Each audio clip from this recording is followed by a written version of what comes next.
Listen, welcome back to the Dog Talk podcast. I'm your outstanding, most intelligent, unapologetic host, Big Dog Chris Wright, aka Big C Dog, in the building. Today on our show, we have our brother, fellow DMV legend, fellow Hoya legend, and professional bucket getter, my man Markel Starks. How you doing, brother? What's going on, man? How you doing, bro? I'm good, man. How are you? How you feeling?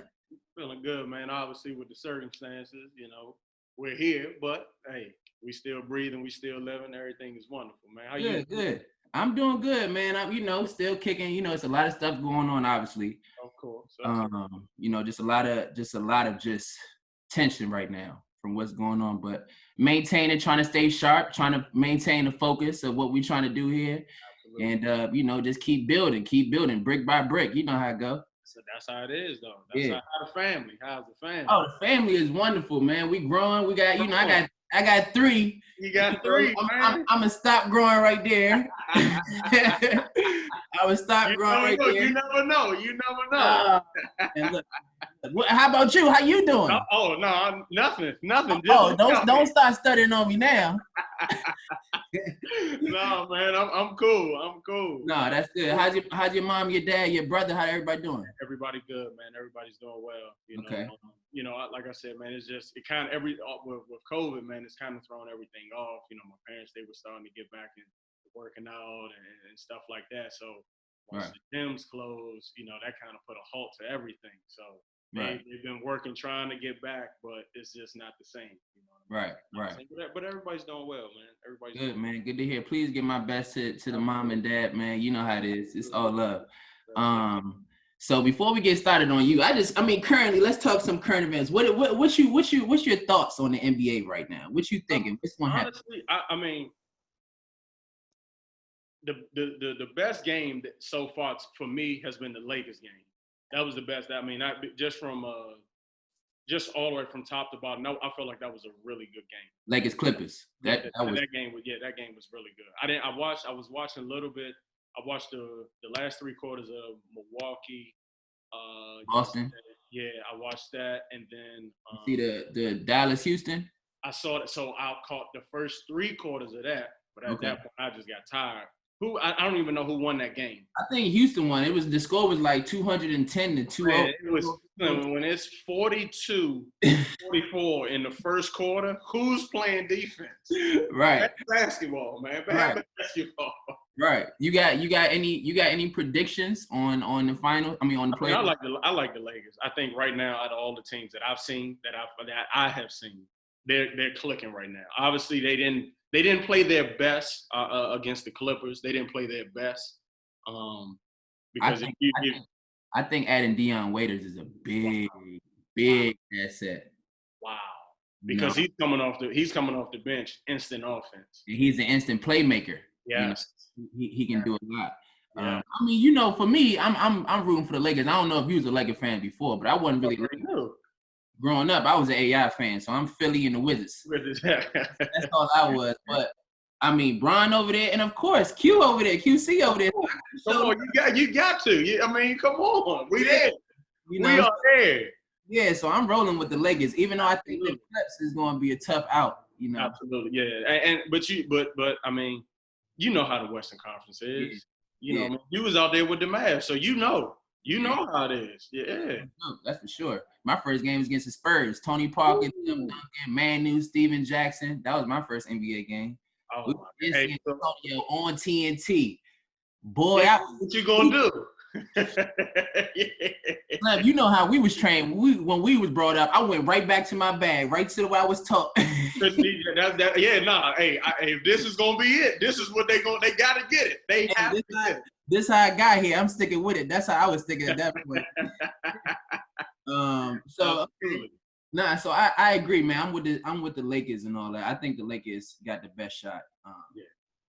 You personally, as this season that stopped, how did you feel about your season and where you at and where your team was at? We struggled. We battled a lot of injuries. We had Isaiah Hicks that played at Carolina. We basically missed him for almost 2 months. He had a month off.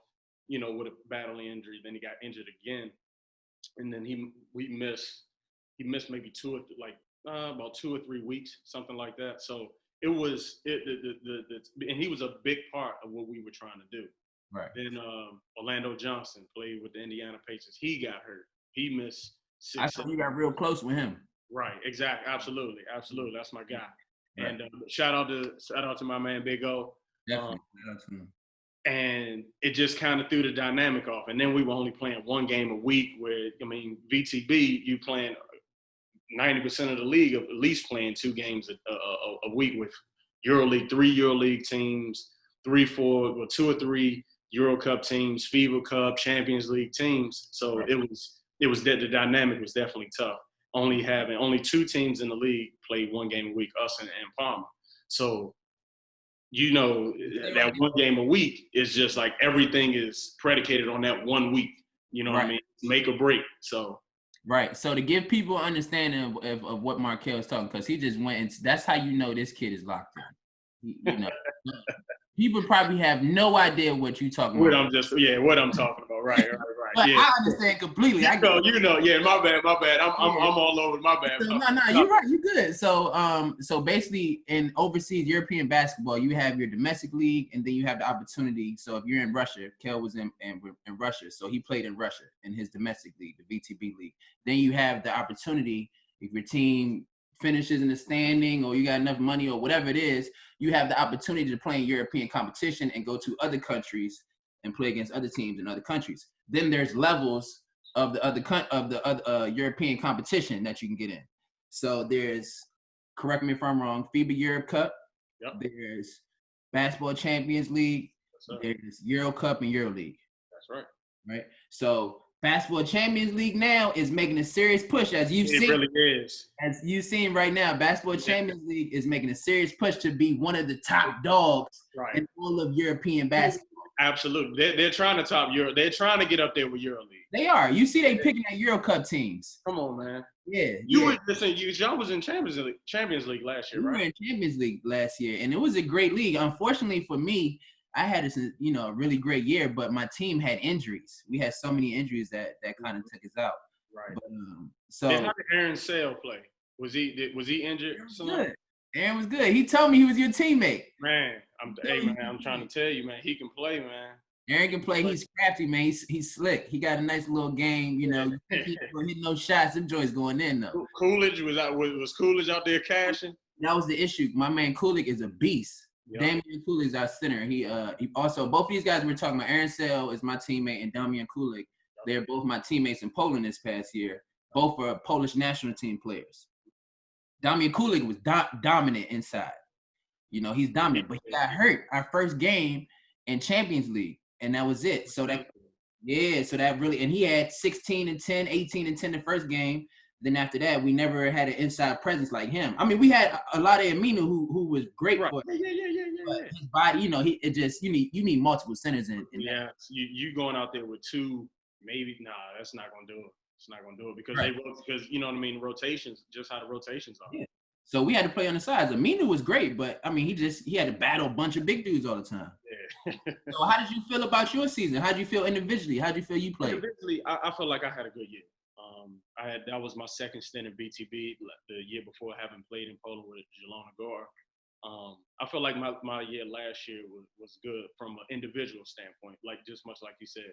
Right. Team battle and injuries, it's kind of hard to get wins, especially in playing in those in the BTB league, because you might go against and this is a spree of teams. You might run into Cheska, right? Then you might play then you go to Nizhny, right? Come back home. You got Kemke.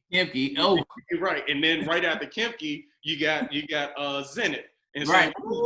You see what I mean? So then then after that, you got Loco at Loco. Oh, at Loco. Come on, man. So it's like, and then you trying to, because you know how to budget and all absolutely, that. Absolutely. Because if you playing against EuroLeague teams, you playing against dudes that's making over $1 million.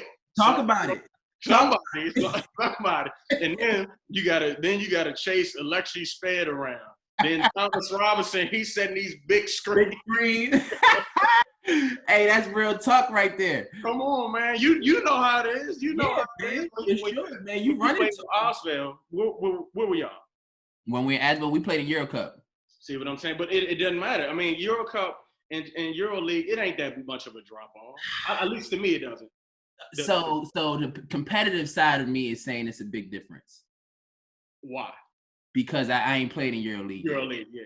You know what I'm saying? And I played in Euro Cup. You should be playing Euro League. I definitely should. The type of years that you've been putting together, you should be there. I appreciate that. No, seriously, because I played against, and I'm not going to scream on anybody. I'm not going to name no names, but I've played against Milan. You've played against Milan. I've played against the Kempkes, the Zenits, the Locomotive. I've played against some, I've played against Olympiacos, Panathinaikos. You and I both know. Right. You and I both know. It's not like the dudes on the other side of the court.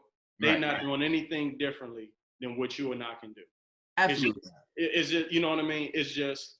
And I'm glad you brought that up. So that leads me into my next point is basically the history that me and my brother right here had. Man, hey, I'm ready to tell a story, man. You know I want to tell the story, the history that is between me and Markel Anthony Starks. Yes, sir. Yes, sir. And to understand how deep rooted it is that we have been in this basketball world, in this realm for so long, and our careers and our families and our upbringing marry each other so much. Man. So much on every aspect. I mean, it's kind of hard to imagine for people to understand that we did this and not necessarily always communicating each other. No, not at all. No. Yeah, the moves strategically. So just to give a background. Go ahead. No, I'm gonna let you start it off. Go ahead. Yeah, so Kel, me and Kel. So how we initially started was, I mean, dang, is it the Rising Stars at first? Come on, Rising Stars. No, but the year before that, did you play with Jabo Kenner? I did. That's what I'm saying. So you played with Jabo Kenner. I played with Slam and Jam. Right. And then I'll never forget 9 years old we're talking about. Yeah, we young. Yeah, and I'm like 7, 8. Yeah, Kel's a year too young. I'm young. Yeah, I'm young. Right. And then the next year, that's when we was doing our thing with Maryland Rising Stars. So arguably, and I'm biased. Tell it. I mean, you tell it. You can back it up, and you can have this debate because it's something that because you on both sides of the fence now. A little bit. On both sides of the fence. So okay. Go ahead. Tell it. So to explain, me and Kel, we teamed. My father, we put together a team, the Maryland Rising Stars, right? It was a collection of brothers, man, that to this day we still tight, we still communicate. Everybody's still doing well. All PG County kids, right? Me, Markel, Kenny Tate. I got to shout my brothers out. Malik Waleed, Kevin Ford, LJ Hose. Who am I missing? BJ Blake. Who am I missing? Bakari Taylor, my cousin. Big Cheese, Ron. You know what I'm saying? Hey, Boom. Come on, man. You know what I'm saying? Was Mo Creek was on that team. Was he with us? No. Or maybe the next year. I think Mo came the next year. Okay, so so we had Jonathan Cook. You remember Jonathan Cook? Oh man, Big Cooks. Yeah, Big Cook. Was with us. Yes. So we had an AAU team at 10 and Nunners. We went down to where they actually are playing at now in the bubble. And we won the national championship at 10 and under. Markel had the show. We had the reversible jerseys. My boy Markel would throw the jersey over both sides, make the X on his team. Smacking the ground. Come on, man. Smacking the ground, playing defense. We learned the game. Yep. We were taught the game the correct way. So correctly and intensely and detail-oriented from a very young age that everything that we did carry over to. If we weren't playing like 9, 10-year-olds. I'm sorry. Like I refuse. Like even if you go back and watch the games, we weren't playing that way. No, we were executing. We were talking on defense. We were in the right spots on defense. We knew help and recover. We knew our principles. We knew how to go in the trend. We had everything down pat. And when I try to explain this to people, I'm like, y'all don't really understand that we were 10 and we were executing better than most professional teams. Yes. No, that's no size. We were sharp, man. We were sharp, and we won the national championship at 10 and under. You know, and that was something special, man. I still can't believe that we did that. It's so, that's like It's surreal. It's surreal. But like when you look back on and you look at all those teams that were there, right? Over 100+ teams, and then we come out on top. Come on, man. So look, and that's at 10 and under. That's the year 2000. This is literally 20 years later. Come on, man. Wow. Whoa. Whoa. Hell, this is 20 years. That was year 2K. That was 20 years ago. Yeah. We won the national title 20 years ago. Wow. Slim, I did not know that. Right. I still, I got the medals. I got the medals in the basement. Those things hanging up. Yeah, what? Come on, man. Right. I got those in the basement. Right. Well, yeah, man, God, 2000. So this leads to the next thing, man. Go ahead. So Markel leaves our team and goes to Team Maryland. Go to Team Maryland. Team Maryland is one of the greatest DMV basketball teams in AAU history, arguably the greatest. Arguably. The blue. Oh wait, the Prime Blue Devils. No. But Prime Blue Devils is older. Those guys are older. You know what I'm saying? Yeah, 15, 16. Like 14, yeah. 15. We were doing this at 10. 10, yeah. You know? Right, yeah, true. Our run was before you got to the serious level of basketball, 15. I'm talking about that 8 to 14, 8 to 13. It was, we right. Regionals every year. Ain't nobody beating you in regionals. It ain't coming close. That's what I'm talking about. Coming close. County. Absolutely. Like a tight, but hold up. The year that we won it, we only lost maybe one game. We ain't lose. Right. No, I'm just saying, but if we lost the game, it was because we probably went to another tournament and played up. The only time we would lose, we didn't lose our division. We didn't lose. I don't think we lost. No, we lost if we played like the thing about us, we weren't playing just one grade up. We were playing grades up. Yeah. Like that's what we were doing. So that was kind of the standard that we had, at a very young age. Absolutely. I wound up going over to Team Maryland, and just because like I wanted to play my age group. You know what I mean? Because like I was playing up. Like it'd be times where like dudes are probably because not that he's better, but he's a little bit older. Because 1 year makes a big difference. Absolutely, at that age. At that age, that 1 year makes a big difference. Man, that's an eternity. Yeah, right, exactly. So then I wound up, just going with Team Maryland. I mean, and that next year I went. So you got to think I went back to Orlando, but we came second that year. That man, you talking about a heartbreak from winning it the previous year and then coming back and losing it, and I think we only lost about one. Right. Then the next year, the next 2 years, 11s and 12s, we won it back to back. Right. Shout out to Lou Wilson. Man, Ed Wilson, the whole Kendall Marshall, the whole team Maryland, man. Your man Javon, wasn't Javon on that team? Javon came with us at 12s.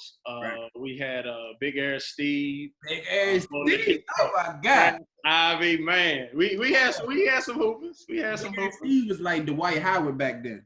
Hey, but love Tracy McGrady. So sometimes he might come down and try footwork J and transit like Air Steve. No.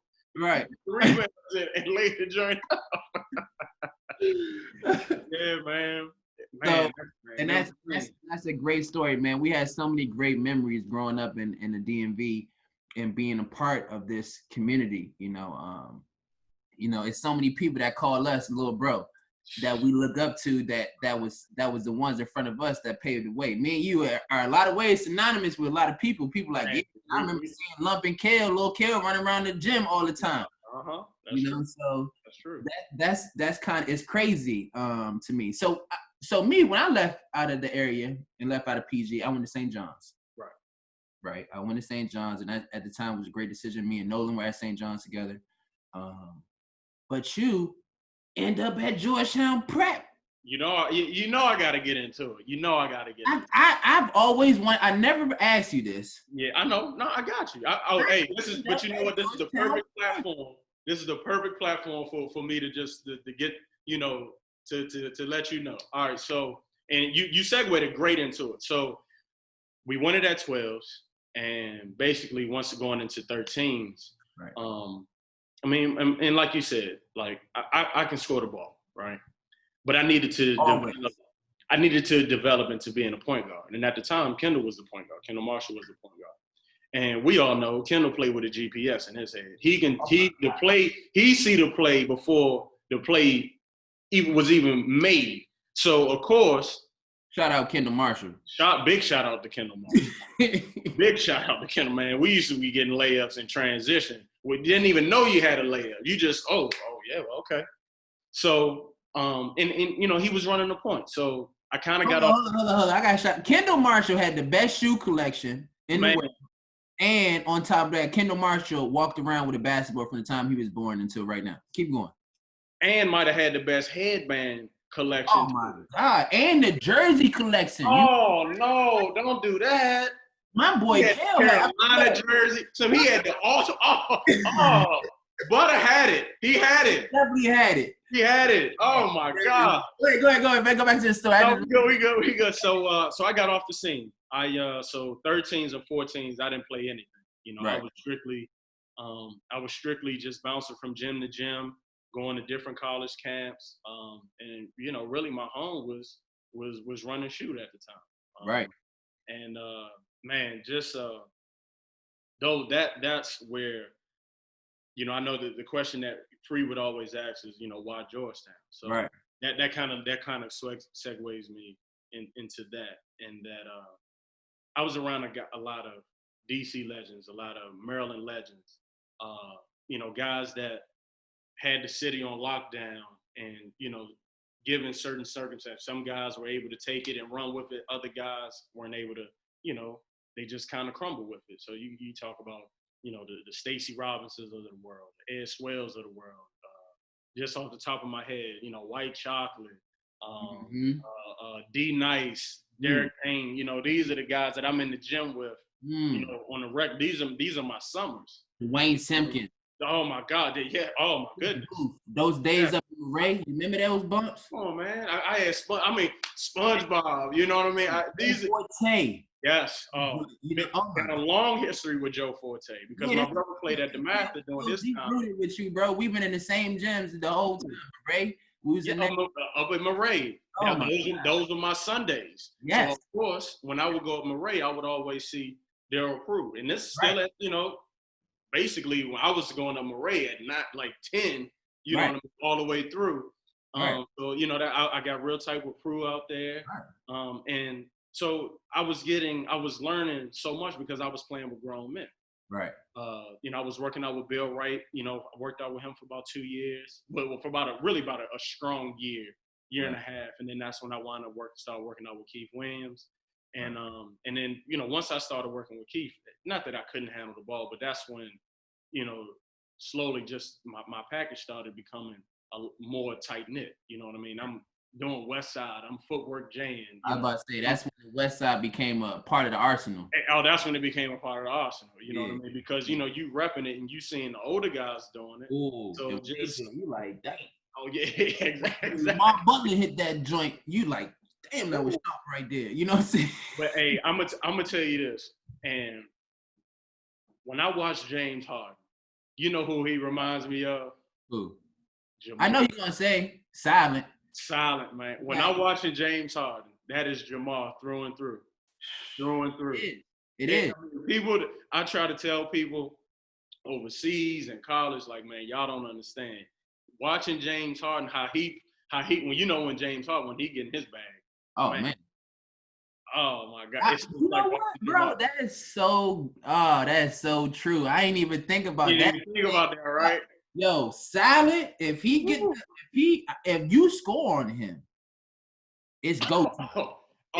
It's go time. If you decide that you want to take him on, and you want to go at him, you best believe it's an issue. It's a problem. It's gonna be a problem. Oh yeah, next 5-6 possessions is right at you. Everybody move out the way, and I'm getting into my bag like hard. Launching a 3. And you know what's crazy? He had the same walk off. Yeah, man. Follow through. And honestly, that's when I really started because he used to pat it. And, and like he used to dribble so hard. Like That's what was so interesting to me. His hand was so tight, and he used to dribble it so pounded, so Man, quick. oh my gosh. Man, shout out to man, rest in heaven, silent assassin. Man. You were one of the ones in this area that nobody really wanted to see in this one-on-one thing, for real. Oh, hey, we gonna stay away from it. But I don't think too many dudes wanted to see Jabbar in that setting. I don't think so. Yeah, I agree with that, man. I don't think too many out there are ready for that type of bump, because not at all. So no, I'm getting off track. My bad. Go ahead. I'm getting off. But you know we go down memory lane, man. This is great though, because this is straight up me and you talking about the crib, and man. And why we are the way we are, bro. So exactly. You're not off topic. You on point. My bad. So 13. So like I said, I was working with Bill Wright, and one of our workouts he filmed. So you know he had a guy come in, you know, real professional like, and he up at the shoot. He filmed the workout, and that was like a big thing. You know, after a certain number of workouts, you know, you'll get a film workout. So guy films a workout, goes just to let you know, shot the ball horrible in the workout. Shot the ball horrible. Okay, but nevertheless, I mean it's on tape, and you and I both know you can watch somebody on tape in a workout setting and be like, he can play. You know, he can do it. You can say somebody can shoot the ball by just seeing how they run up and down the court a little bit. Exactly. You couldn't say it any better. Right. So, during this same time, this is all within the same month. Right. So probably a week or so later, there was a Blue Devils like a little get together, and I don't know if you remember Rice Moss. Yeah. I just wanted to make sure. So I played against Rice. Right. So when your freshman year. I was a freshman. Yeah. Right. Yeah. Okay. So Rice is going. So basically, okay, perfect. Mm-hmm. The end of he's getting ready to graduate. So he and Big Dog, they're graduating. So they did like a big like Blue Devils thing. So Rice was there, Roy was there, Davis Nwankwo. Y'all couldn't remember his name. Y'all were talking about it with Jeff. No. Because he went to Vanderbilt. Yeah, what's his name? Davis Nwankwo. Nwankwo. I don't know why I was thinking in my head Norwood. No. Yeah, Davis Nwankwo. And we'll get in that. Davis helped me then my last 2 years at prep. Right. With because man, the math. Right. So man, hey, we're gonna get into that. So So you remember big Peter Prowett? Yeah. Played at did he play at Stanford? Yes, I think so. I remember committing to Stanford. Right. Yeah. Yes. Maybe he might not have finished. I can't remember. I just can't remember. He might have went to Stanford. I think he might have. So, so all of them are at this function, and a close friend of ours, you know, he had attended, and it, you know, was just talking about how well, you know, Rice and, you know, because Big Dog at the time, you know, he was just 7'2", 7'3". Right, just big. Yeah, exactly. And he just really liked how Rice was communicating, just, you know, how articulate he was being, just how sociable he was being. Right. And, you know, he said, man, I think y'all should take a look at Georgetown Prep. Not thinking of it because it was going to come down basically between DeMatha and Gonzaga. You know? And probably leaning more so to Gonzaga more than anything else. Right. So, make a long story short, probably a couple days, not even maybe the next day. Right. Because we got the DVD. So my dad goes up near prep to get it duplicated. Because you remember that was during the time where like you had to get stuff dubbed. Now it's not, you know what I mean? Some people don't remember stuff like that. So he goes up, he gets the stuff, he gets probably like, I don't know, 10 to 20 of the same, you know, the workout just, you know, duplicated. Right. So on his way coming back, he stops by prep. So of course, you know, he's asking, you know, talk to the basketball coach, this, that, and the third. So he runs into Coach Brown. Has it, you know, meeting lasts maybe 10, 15 minutes, nothing crazy. You know, my dad giving him the spiel, you know, I play this, that, and the third. But he hasn't seen me, nor probably hasn't heard of me, because you got to think I haven't been on the scene. Right. So, you know, Coach Brown is, you know, he listening to him. Oh, okay, yeah. Okay. You know, yeah, nice meeting you. So my dad, being the salesman that he is, he says, and he knew it worked. He knew they worked. He says, "Hey, coach, I just got these DVDs duplicated. You mind if I pop 1 or 2 in just to make sure that they work?" He said, "Yeah, sure." So of course we popped the Big hustle, DVD. Pops. Big hustle. Right. Shout out Tony Starks. Shout out Tony Starks. The real Tony Starks. Exactly. And bam, so Coach Bryant, and excuse my language, he said, my dad said probably within the first 5-10 minutes, he was like, "Man, that's some pro shit right there."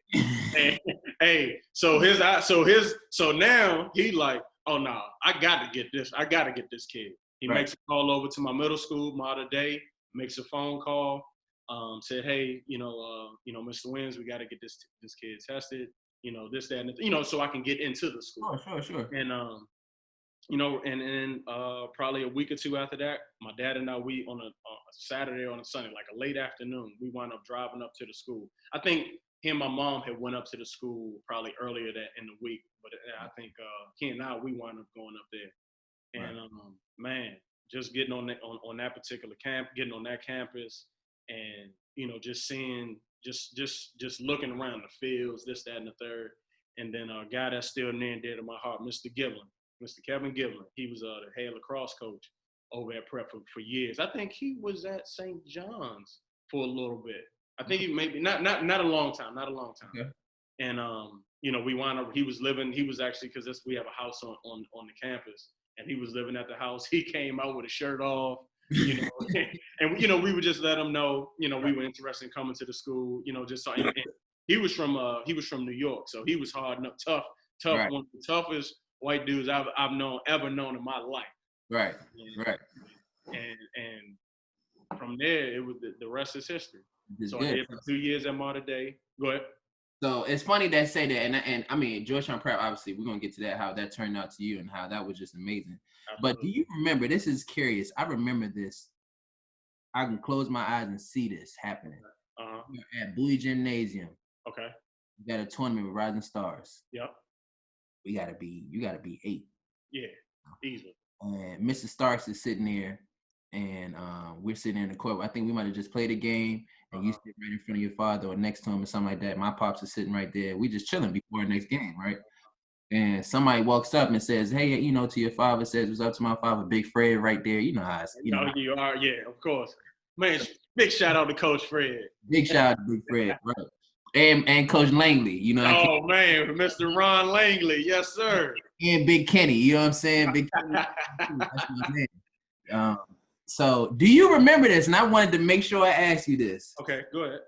If you still remember your introduction that your father used to make you do when you had to introduce yourself to somebody, he used to be like, "Kel, introduce yourself." Oh, I used to tell him my whole name. Oh, please get to it, please. It was so sharp. He's 8 years old. I got to hear it one more time. I ain't going to lie to you. When I was 10 years old, I used to be like, "Yo, Dad, don't ask me to do that. I'm going to fumble it like no other right now. Not ask me." Oh, man. Easily. How you doing? My name is Markel Starks. How you doing? Yeah. No, it was not. I was giving them to Anthony? Yes. I was giving them to Anthony? You say Anthony Markel Starks II. There we go. Hey, if I ain't gonna lie, I will never forget that. I thought that was one of the coolest things. You know what I'm saying? Shout out to your pops for doing it. I thought that was real respectful. It got a point across, like, how you doing? You had to look him in the eye, stand up straight. You can tell that was something that was taught. And as a young Black man, right, to be taught that and receive it and to mirror that when times was called upon was heavy for me. I remember seeing that, bro. So on some real stuff. And just like how you and Coach Orlando, man, you know that bond between father and son. Man. Oh, absolutely, man. It's nothing like it. Absolutely. And I talk to my dad pretty much every day, even when I'm overseas. Me and this dude, we will be on the phone 2-3 hours at a time. You know what I mean? Just you know how it is over there. Absolutely, it's same thing over here. Come on, man. Because you got to think they've been with us. Not saying our mothers didn't play an integral part in it. You know what I mean? Because you know how many times our father was about to jump on us, and our mothers had to tell them, "Hey, ho." You know what I mean? And the arguments that could have stemmed from that. You know what I mean? Think about how strong our mothers had to be to deal with our fathers. Because they had a vision. We needed a vision. We was their second children, though. So it was really like it wasn't like we was the first one. No, we the second one. So we saw like, oh shit. Right. Yeah. Okay, I can get away with this. Like, like that's real. Shout out to the big bros, man. Hey, held it down, man. Held it down. Yeah. We'll say that a lot of it came from being a second child. I'm like, okay, I ain't gonna do that. Yeah, right. I know what's gonna happen if I do that. I know what's gonna happen. I know the outcome of that right there. So I might go that way. I'm gonna definitely go the other way. And it wasn't like, and I try to tell people like, you know, a hard thing for people to understand, and I don't know if you can attest to this, is that people that aren't from our community, when that family members or even, you know, friends from afar, from other states or distant relatives, when our parents tell us how involved we are in basketball, they look at us like we're crazy, not understanding that we as the kids are obsessive about this. And it's more the kids wanting to do this more than the parents pushing it. It's been plenty of times when my dad was like, "You trying to go to the gym again?" You know what I'm saying? I'm like, "Yeah." He's like, "All right, come on, go." Because it's ingrained in us. It's right. In us. You know what I mean? It's in us. You know, and then at a certain point, it's not so. It's after a certain point, it's no longer them, you know, motivating or pushing us. It's in us because of that competitive nature. It kicks in. You know what I mean? Because you got to think, your entire life, you done had the basketball in the crib. No question. Come on. You know what I mean? So that, and you know as well as anybody, man, this thing was, because we put so much time and effort, sacrifice into this. Yes. You know, like you talked about on one episode about, you know, just something real small, like just going out to a party or something like that. And how, like, initially, because you done dedicated yourself to the gym, you a little awkward when you first start going out because you don't know how to. That's the truth, man. It's the truth. It's the truth because you're so dedicated to your craft. Yeah, it's almost like, you know, if you get on a spot where you got to talk to a girl one-on-one and you know the homies is watching. Oh, man. Well, you sweating bullets. You're a little nervous. You're trying to make sure your underarms ain't dripping. Oh, man. You're trying to make sure you say the right thing. You don't mumble. I'm gonna give you a story. Okay. You might not remember this. So you and Bakari, because y'all were the same year, right? Bakari's the year behind me. We should have been the same year. I was 07. I think this was your 10th grade year. Okay. He had a party at his house. Oh. Hey, y'all invited me. I came through. So I had an absolute ball. And you got to think, I'm a little young because I'm still in middle school at the time. Damn, that's how long? Wow. Come on, man. You know I don't forget. Man, I came to the party and just seeing the whole, I'm like, oh my God. And then, you know what I mean, had the good go going. Oh, man, I had a blast. But I know I gotta stay on top of it. You good. We good. So look, man, so you go to Georgetown Prep. Yeah. And let's just go down to what you did at Georgetown Prep. And this is all a testament, not to be bragging or boasting, even though I have no problem bragging or boasting about you. My man. But as you know, and anybody that receives awards, awards are a reflection of the work and the amount of dedication that you put into it. You know, after you receive an award, you look back and like, dang, man, I did a lot to get to that. You know, it's always a reflection period like, wow. So let's just run it down when my man decided to go out to DMV and to go to Georgetown Prep. 2-time first team All-Met. Mo County All-Decade team. Mo County Player of the Year. And I think, if I'm correct, 2-time IAC Player of the Year. Absolutely. You know what I'm saying? Certified killer. That's what that means. Yes, sir. So at Georgetown Prep, and you progress every year. We ran into each other a few times. Yeah. Okay, so I'm gonna give you another story. So we played y'all my freshman year. You 30 something, right. And we ain't had nothing for you. I mean, we had, and you got to think, my freshman year, we had Aaron Bond that played at Davidson. We had Garvey Young that went to started at Vermont, then went to Quinnipiac. We had I don't know. We had some other dudes that wound up going some places, but in other That's sports. big. That was pretty good. Yeah, but he was, and crazy enough, he wound up going to Georgetown and played lacrosse. No.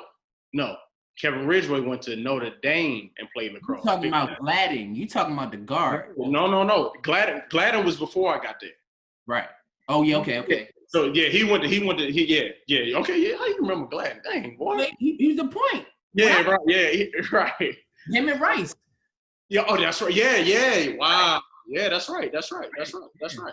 So, I mean, you cook. You cook. You got buckets. And I'll never forget this. I was coming out saying what's up, hollering at the fan. And you and Coach Proggy, and I see y'all still working good together. Same squad, same crew. Right after the game, she came up to you and was like, I'll see you tomorrow morning. Yeah. That, for me, was like, whoa. Yeah. That was big time because you could have easily the next day, you could have easily just slept in, you know what I mean, did whatever you wanted to do. Right. But for you to come get 30 plus and then the next morning be with her at 6, 7 o'clock in the morning, that's huge, man. Because, and then for as a freshman, seeing that like this is what it's going to take for you to be like this. This right. is the, you know what I mean? Because in your own right, you set a standard for so many guards in our area. You know what I mean? Because when you talk about like Quinn Cook, the, guys that, although you didn't necessarily, I mean, you made it, but because you didn't have the 6, 7, 8, 12-year NBA career, but for so many guys that came after you, you set the standard of what it was going to take. Right. And so many of us, we took it and we obviously did what we did with it. You know what I mean? Right. And are you still the all-time leading scorer in DC? Yeah, I keep that on the back. I mean, I just wanted to make sure. I wasn't for sure. I wasn't 1,000% sure. I was about 90% sure. I wasn't 1,000% sure. I'm 1,500% sure. But the one that got the most. But you can't take that, and even that, you can't take that lightly. Right. You know what I mean? Think about how many dudes that's come before us that was getting buckets, and you the all-time leader in DC. Come on, man. I mean, that again, and that just goes to show you that the players that were ahead of us, right? Yeah, were ahead of us. Just to countless names, just off the top of my head, I think of Ray Brewer, I think of Todd Lawson, I think of Calvin Cage. I think of these guys, Chris Howard, Trey Kelly, Earl Rigsby, Fat Cat, his brother, Trey brother, yeah. No, not Trey brother. Played with a. Right. Yes. Yeah. Earl and Toe, Eric Price. Like it just was. I mean, it was so many before us that had done it. T.J. Thompson. That's why I wear 5. Right. That's what I'm saying. Like it was so many before us that has showed us, oh, you can do it like this, and this works, and this works. So then when I started adding my little funkiness to it, my little flair, and I started acting and mixing up and getting into my bag, oh man, I started. So for me, that's what it started. Like by the time I got to high school, I was not worried about not playing no varsity, no nothing. I was like, I'm ready. Because at that point, I didn't seen it, and I've been around it for so long, and ran into some people in the mix. Right, and they put it right on Front Street. Right. Now I got a question for you. How was it checking Nigel Munson? See, you try to get me in trouble, bro. Because you got to think, Nigel might be the best, might have had the best pat in the area. I said might have. Dang, you just gonna give him that stamp? I don't know. That's why I'm asking you. You played against him. I only watched him. So I will. Ooh wee. Nigel's handle was amazing. And I don't think his handle, but it's different handle because me and you were different. Like you got stupid handle. Like, you know what I'm saying? But I had so many people before me. But no. But what I'm saying is you got stupid handle, but you're also crazy athletic. You're an athlete. You'll get up and dunk that joint. You're very super quick. Now Jill's game, me and your game is similar. You remember I used to be dunking on people. Oh man, you was turning that shoulder. And even still, I'm still doing my thing. I'm still explosive. That's my game. So for Nigel, his game wasn't to be explosive and fast. So he had to be able to pad it. So he had to rely on his handle, you know, and he mastered that shit. Like his handle, you know, it was definitely an extension of him. Absolutely. It was tough to guard him because he was very stoic. Mm-hmm. He was very he had it on the handle. He was a general out there. He was a leader. He didn't really go at me. Never. Really? Never really go at me. He took his spots on scoring. Right, yeah. You know, he picked his spots on scoring, which made him damn. I mean, he played with, you know, Austin Freeman, goddamn.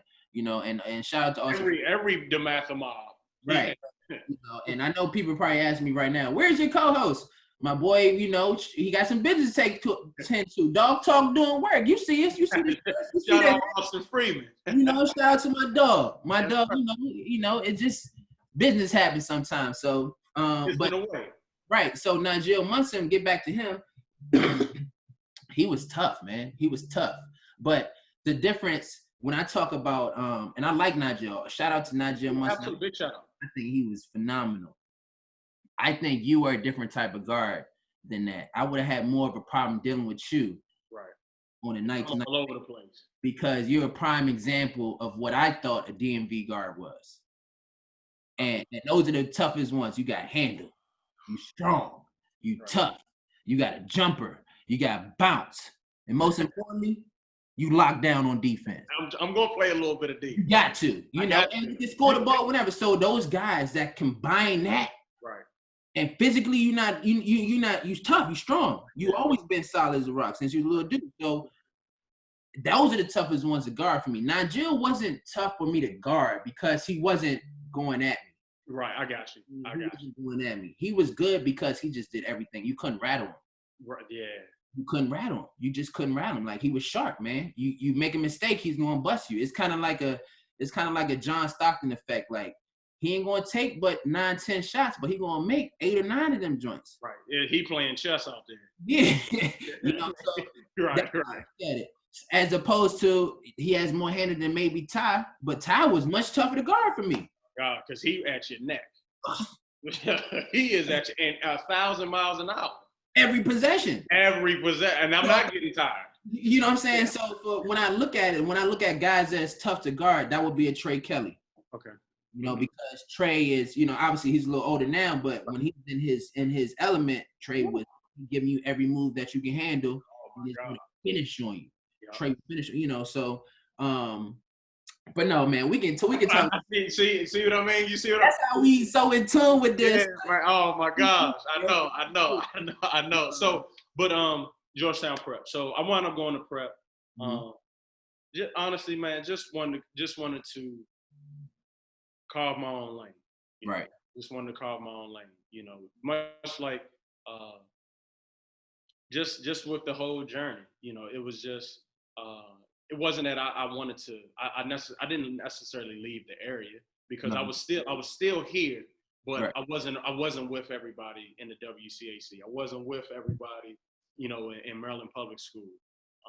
I just wasn't, but I was still in tune to what was going on. It was just I was just a little bit further up the street, you know. And man, thank God for Georgetown Prep, man.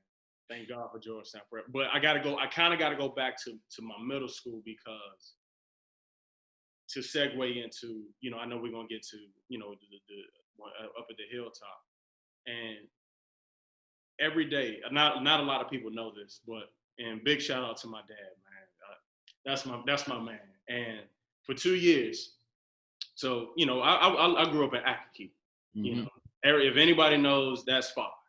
As far as I'm dropping you off at home, I'm like, God. Right, yeah. So for 2 years, this is the honest to God truth. In 2 years, I missed 3 days of school in middle school. And my middle school is in Bethesda. Okay. I missed 3 days of school, 2 to shadow visits to prep and Gonzaga, and one day I was just sick. Just one day I was just sick. Right. My dad and I used to have to be in the car by 5:30 to make it to school by 7:30. Look at the route. We would start in Maryland, go through Old Town, Virginia, come out, go over, then come through Old Town, take GW Parkway. All the way the other way around. Yeah.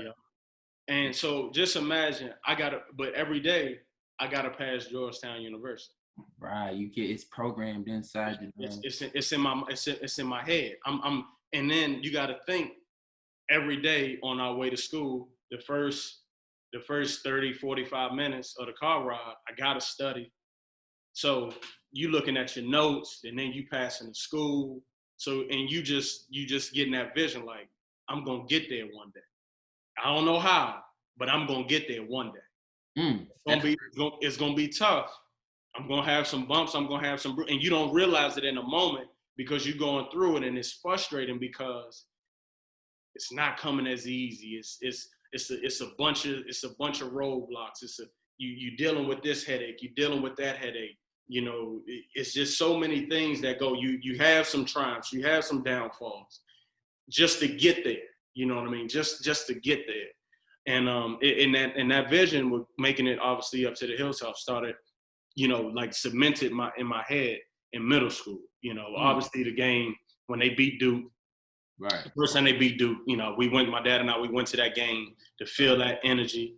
Then we're definitely gonna talk about when y'all ran Duke out of the gym by 20 when President Obama was there.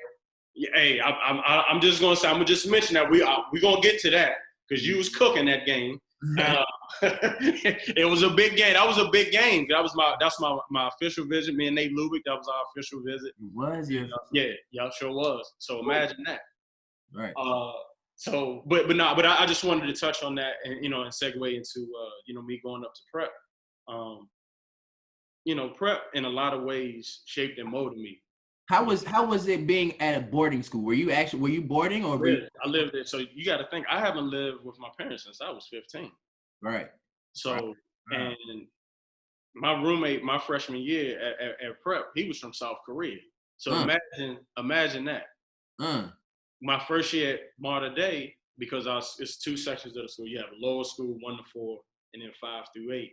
Right. I was the only black kid in the school my first year at Mater Dei. Right. So I'm getting a lot of different types, a lot of culture. I'm getting a lot of culture.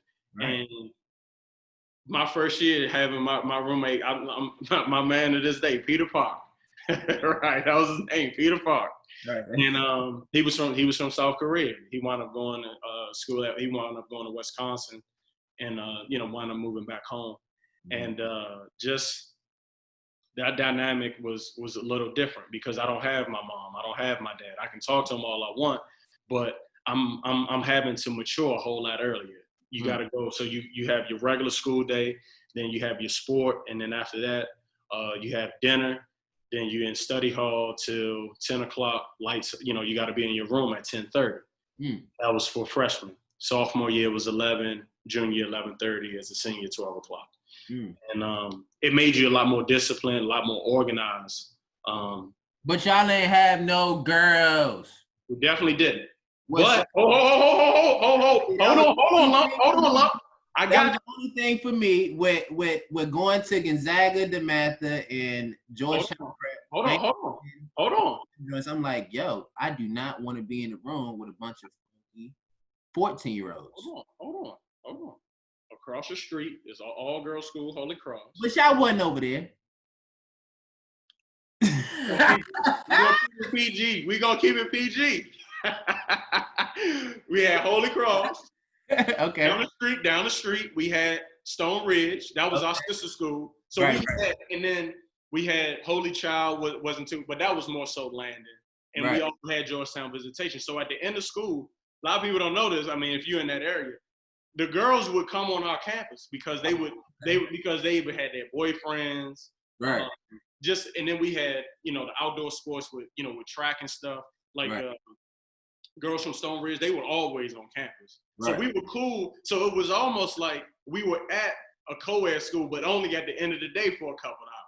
Man, y'all didn't get to be in the classroom passing notes. No, but it was honestly, it was an adjustment going to Georgetown being in a class with girls because you can't say certain things. You can't say certain things or do certain things. Right. In an all boys school, you get away with it. Exactly. Right. You can make the female teacher feel a little uncomfortable because dudes saying stuff and they like, come, Johnny, come Right. on, calm down, come Jimmy, on. relax, Jimmy. Yeah, you know what I mean. So of course, Nah. it was Much love to Georgetown Prep, the Mather, and Gonzaga. Those are all absolutely. They groom great men. Yes. And it's something that's, a lot of people have a lot of connections, twos and ties. And I grew up going to Gonzaga camp myself. Right. Oh, yeah, see. I was in a joint with the legendary Coach Myers, I think. Coach Myers, yeah. Coach Myers was there. So I grew up kind of going to that camp. So, I was kind of entangled in Gonzaga, but I know. No, but hey, guess it worked out. Oh, it always worked out. It worked out for everybody. Yeah, come on. Think about the legacy you left. Right.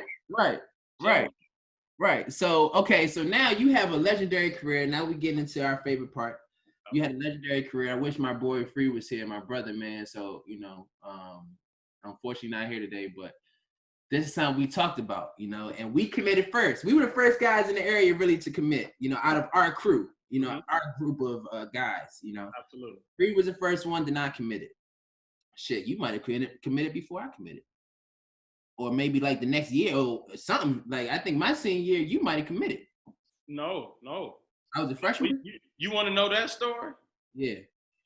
All right. So I get up. I never talked to you before you committed. No, we never talked. We never talked. Never. So quiet as kept, and I'm keep it all the way real with you. Right. Georgetown really didn't recruit me. Okay. Georgetown really didn't recruit me. Obviously Kendall was probably at the top of their list. Because the Princeton was geared more for his style of play because he could pass, he could play without the ball. He needed the ball in his hands, but he could control the game without the ball kind of being in his hands. You know what I mean? So the system was definitely perfect for him. Right. Then I think the next on that list was Tyler Thornton. Obviously he was a Gonzaga guy. Coach was a Gonzaga guy. He had been winning at Gonzaga. He was a guy that, obviously defensive guy. And won. He won. You know what I mean? He won. It's no knocking that. Right. Then I would like to think I was the next on the list. So, for the first couple years, it wasn't like, Coach Burke, he would come to a game or two, but it wasn't like I wasn't getting a lot of mail. I wasn't getting a lot of phone calls, not until, Tyler committed to Duke and, Kendall obviously had committed to Carolina that did Georgetown really start, taking a serious look at me. And, Cox had called one day because, we have a lot of ties with Cox. Basically through my brother, he has a cousin that, they were, he and my brother, they went to the same elementary school, so they were pretty close. Right. And Cox had called one day and said he was going to take over the recruitment and this, that, and the third because they weren't, obviously. And I mean, that's you try to get guys to come into your system that fit your system, and it's nothing wrong with that. And he wound up taking over the recruitment. And I don't know if you remember this. It was early in the year. I still remember the day. I came on campus September 24th, 2008. Y'all were in practice. And, I did workout, rather. And, my family, we came on an unofficial. And, Cox had gave us the tour, this, that, and the third. And Coach had offered me, in the back. And I looked at my parents, gave them the look like, man, I'm ready to come. Like, it ain't even, like, I don't even need to sleep on this, And then what also helped was Coach Bryant, with the process a while to come. Shout out to Coach Bryant, Dwayne Bryant, because he had played at Georgetown. So, we would always talk about the school. And then I had so many teachers and teachers rather, that went to Georgetown. So I'm kind of, it's already in my head, but now it's getting further ingrained in me, every single day. Right. Every day, because I'm looking at what it can do for me after basketball, because I knew what I could do on the court. It wasn't, I never felt like it was any denying my talent. Right. I never felt that I'm going to play. Absolutely. Where I'm gonna play. I'm gonna play because I felt like talent-wise, I felt like I could play. You ready to play from the day you stepped on campus. I was ready to roll. It was just learning the offense. That was, man, learning the offense. That's a whole nother story. Right. And so the next day, I went in Coach Brian's office.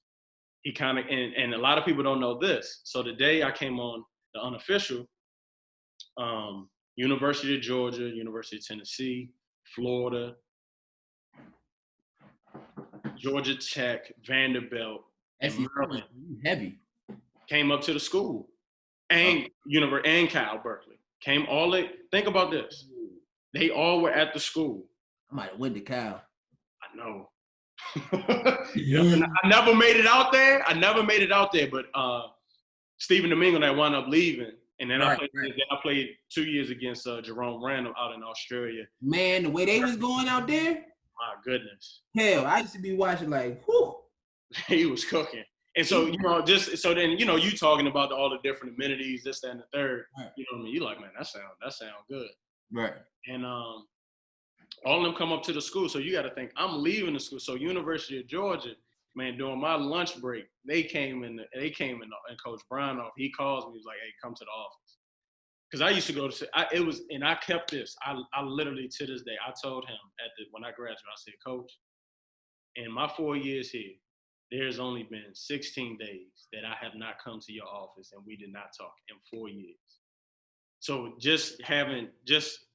I was getting the coaching. That extension. That teaching. Shout out to Dwayne Bryant, man. Dwayne Bryant was Georgetown. Love Coach Bryant.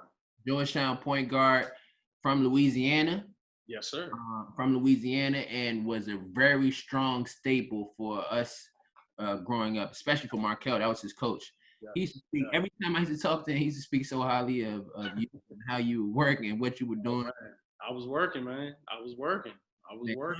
Was a great guy. If I had somebody else to play for, because I love my coach, Coach D. He absolutely case crazy.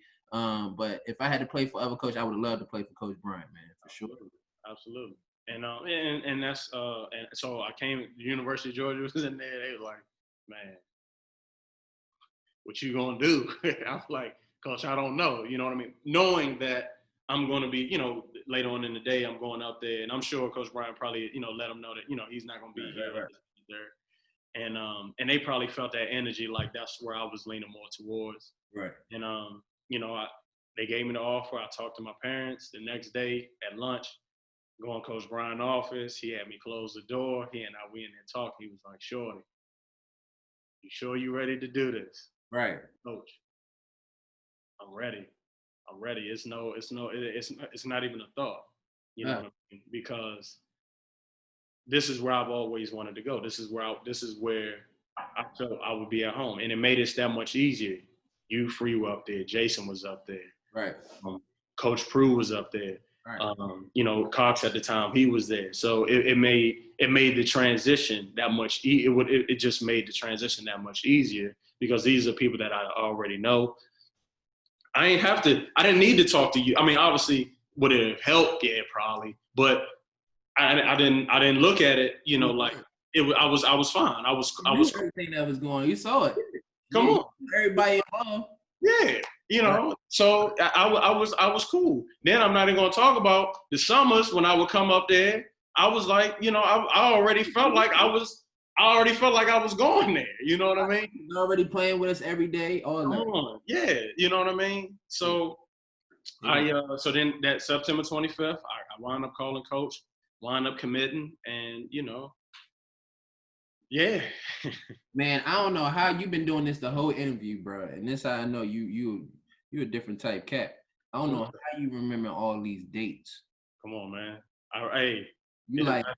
It's there because those are the things that held close to me. A lot. Even I'll never forget the time I came up. It was like it may have been like a weekday, maybe a Sunday or something. This is before we really started. You were already in the house, not the Brown house, the other house. Your senior year when you was in 14, 13. Right, yeah. And it was one day you had called me. You was like, man, what you doing, man? I was like, I'm chilling. And this is before I even moved in or any of that. And you called me and you was like, man, come through. You and I, while not playing the game, we was just, just getting our rap on. And you got to think, you and I hadn't had that since we were young. You know what I mean? Like we had went to, I'm about to mess you up again. We were at 5-Star in Hampton, Sydney, and that was really the last time you want to see what I'm saying? Like, come on, Slim. Hell. Come on, man. Come on, man. Hey, come on, man. Yo, that's crazy. Come on. And Sydney. That was a big time 5-star camp right there. It was. Yes, it was. It was loaded that year. Yeah, it was. Everybody was in that joint. Yes, they were. Our whole Big East was in that. Oh man, amazing, right? Big East. It was already getting established then. Already Sue. Who was what? Corey Fisher over there. Mm-hmm. Scotty Brennan. So like it was crazy. Johnny. And that's when. And I'm not saying like before us, 5-Star wasn't jumping, but during that time, 5-Star was jumping. Cracking. Yes. Man, I remember, you know who else was a big name at that time? I don't know. Whatever happened to him, I hope he's good. Whatever he's doing in life. Edwin Rios. Yes, I remember Edwin Rios. Lefty from he Florida. Was from, where was he from, New Jersey? Nah, I thought he was from Florida. He was a lefty. Florida. Yeah, yeah. Remember him? He was at the camp too. Nick Calathis was there. Man. If I'm not mistaken, Chandler Parsons was there. Come on, man. Look at the names that you're naming. Devin E. Banks was in that. Devin E. Banks, yeah, West Virginia, yeah. Come on, this is prime. These are prime years. Yeah. So you gotta think, just during that time, you and I hadn't really kicked it. You know what I mean? I had seen you here, I had seen you there, but we hadn't really kicked it. And man, that for me just made me feel a lot more welcome coming up to the school. Well, that's good. I'm glad you felt that way because it's something I want to touch on with that as well. But getting back to you, so now you officially committed to Georgetown. You have a stellar high school career. You really dominate high school. You set your mark and just in the DMV as who you are, and your resume is certified. I mean, come on, you can't get to a higher level of basketball in this area. Becoming an All-Met and all that stuff. Now you come to Georgetown. There's one of the questions Free asks is, so when you finally get to Georgetown, what is your first impression as a freshman? How are you feeling about coming onto this team? How are you feeling coming onto the campus? What do you feel? I was nervous because I really hadn't. It wasn't that I wasn't around the guys. It was I really didn't. I wasn't around Coach a lot. You know what I mean? Just through the process, I wasn't around Coach. Because he got a million things that are going on, and it wasn't like because of the relationship that I had with Coach Bryant, I thought I was going to have that same type of relationship with Coach Thompson. Not really knowing, how just how he was, and we're all different. You know what I mean? We're all different, and so that was probably the biggest adjustment for me. Just not kind of having that personable relationship. Obviously with time it got better, but just initially I didn't feel that connection with him. And obviously, you were a senior, Jason was a junior, so I still had some ranks to kind of go through, and I was okay with that. But I guess during that time, I think that was probably the most uncomfortable. That and just learning the offense, man. Those two things. Were definitely, definitely kind of set me back because my freshman year, I feel like I could have helped a lot more looking back on it. Good. But I feel like just with being so ball dominant in high school to now having to learn an entire system. It was different. It was different. You know what I mean? It was different. I was used to, being able to come down, break my man down. And obviously I had watched, I had come to plenty of games. But I looked at it like, it's no way happening to me. It's not going to happen to me. You know what I mean? The same thing I said. I'm like, I just averaged 30-some points last year. The ball is going, the joint is going to come back around. Oh. I'm getting busy on this island. Believe that. That's how I'm thinking it when I'm getting right. Y'all right. Listen here. Hey, Down, I'm here, and I'm at the crib too. Right. So you couldn't tell me I wasn't thinking about scoring 30s and 40s and being out of there after 1 or 2 years. You could not tell me. Think about this. You was getting doubled and tripled and with averaging 30. I'm coming from the IAC. I'm like, man, they triangling 2 and me, and I'm averaging 25. They took the charges. Like anytime I go to the lane, it's somebody right there. Right. And this is right. You know, so I understand exactly where you're coming from in that aspect because I felt the same way. Mm-hmm. And we were right, you know, kind of in the same. Yeah, absolutely. So for me, you know, Free posted this question, and Free usually comes up with all the questions and you know, kind of play off of that. And he came up with this question, and I'm like, damn, I might have dropped the ball with this one. He said, how did Chris lead and support you in that position at Georgetown? So please give my honest opinion, because I have my opinion on what happened. I would like to understand. No. And I'm gonna keep it all the way real. Mm-hmm. You were on a mission. Yep. You were on a mission. And obviously as a freshman, if you ask 19, 20-year-old Markel this question, you know, going into the sophomore year, my answer would be entirely different. You were on a mission. You know what I mean? When I really look back on that entire time, you didn't have, because at the end of the day, you were a McDonald's All-American, Jordan All-American, all-time leader in DC in scoring. You know what I mean? Your legacy was cemented. You needed that extra piece, because when the first thing that when we come through the door, the first thing you see is that jerseys. You see that wall. That's a haunt. That's like for a while that joint used to haunt me. I ain't gonna lie. See what I mean? Because think about the practice gym. Every day we're not practicing where the national championship joint is. We're practicing where the jerseys are. Right. You see what I mean? Right. And I think subconsciously we don't think about. I'm not saying that we don't. You know, we want to win a national championship. We want to make it to the Final Four. But if we're seeing those jerseys every day, that's all that's going in. That's all we're thinking about.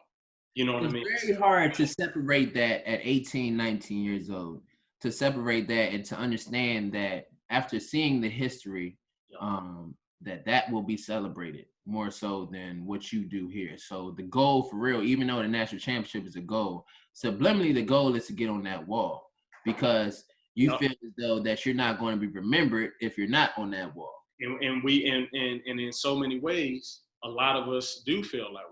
Yeah. I'm glad you asked this question, because let me answer your question. Looking back, you were on a mission, and you had every right to be on that mission. When, you know, because you had did the previous year, you had did what you did. You got us, you know, you helped get us to the tournament. You was all tournament team. So you going into your senior year, I'm about to destroy this joint. I'm gonna show these people that I can really play the position. And, you know, because it was probably a little bit more, you're trying to show people that, you know, you could run the pick and roll, that you could really lead. And that's what you did. I mean, obviously we were 21-11. Think about, if we don't drop the last 3 games, you don't get hurt. Who knows those last 3 or 4 games that we dropped. If you're playing, we probably don't lose those games. Right. You know what I mean? But at the same time, I wasn't able to pick up the slack, because I was battling. Because I was still trying to learn the offense. I got sick. I don't know if you remember this. I got sick before our first game of the season. I was sick as a dog, and so I was already behind. You know what I mean? Physically, I'm losing weight because I'm adjusting to college. You got to think, as a freshman, I done been up at prep. I mean, you know, I didn't have curfew. You know what I mean? This, that, and the third. Everybody out all night. Yeah. So, you know, and you know, selfishly, guess what? Hey, freshman year, that's all on me. That's all on me. You know, I was just, because I felt like because I had worked so hard to get there, I forgot you worked hard to get here. Right. You made all the sacrifices to get here. Now that you're here, now what you just gonna throw it all away? Very honest opinion, but also at the same time, the reality of the situation is that we were fighting so much more than basketball. Probably so. We were fighting so much more than just actually playing the game and doing it at the level that we had always been accustomed to doing it. Absolutely. We were thrown into a fire where we didn't necessarily know where we can exploit our strengths. Because that's the culture that we kind of exemplify out there. You know what I mean? Instead of we're battling so much, right? That we're not working they want us. It's like when we workouts and practice, we gotta battle. We gotta, you know what I mean? Right. It's gotta be. It's like it's dog eat dog in practice, but then we are supposed to bring all that together when it comes game time. Right. And like you said, we were fighting each other more than we were kind of bringing it together. Like Slim, you can look if on this particular, because Nate and I took you in freeze play.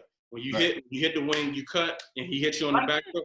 Nate and I started doing that senior year. Yeah. He would just throw it. I'll just just bucket. You ain't worry about it. It's gonna be right there. Just put your hand. It's gonna be right there. That's a quick 4-6 points that you're not even accounting for. But you won't realize that until you master the stuff. So the thing about it with us is, and you didn't master it. No. Until your senior year. No, because I was still trying to find ways. It's definitely not until senior year, because junior year was for real, Otto and Greg. Yes. So that's what I'm saying. Your senior year was your chance to really revolt back to who you innately are, which is a scorer, and you make plays off of your scoring. Yep. You know what I'm saying? And it's funny because, and you know this, and you could attest to this, about a year or two ago, I saw you post some highlights, and I was like, yo, if you don't attack every time down the court. Oh, you did. Yes, you did. You got right at me about that. I was like, dog, if you don't do this every time down the court, it's nobody in the world that can stop you if you do this. You did. And then I said, it's unstoppable, bro. It's unstoppable. You know what I'm saying? And we never had a chance at Georgetown from the beginning to assert that. Let us play with speed. Let us play with athleticism. Let us give, Dude was definitely attacking us. Oh. But, hey, imagine how many times did a dude come down, do a little something, he hit a little fluke J, and you looking like, man, take the joint out, and you got to come down. Out the way. Oh, man, just everybody go on the other side, man. Watch out. Let me know 20. Just give me one play, one time. You see one time. And then he tried to flex to the crowd. Nah, dog. Hold up. I don't like that. Yeah, didn't like it. Definitely didn't like it. Definitely. Yeah, so when Free posted this question, I was like, damn, Free, you trying to put me out there in the sense that, like, I didn't feel that I could have been the best leader that I possibly could have been at Georgetown, for the simple fact that I was fighting everything all the time. I was fighting battles myself. I was fighting battles in terms of trying to become what I ultimately wanted to become, but at the same time trying to please the offense and please everybody else. Yep. I know. Hey, but but you go through that. Yeah. And your experience, you know what I mean? Because you're trying to, you like you said, you fighting with so much because you're trying to win.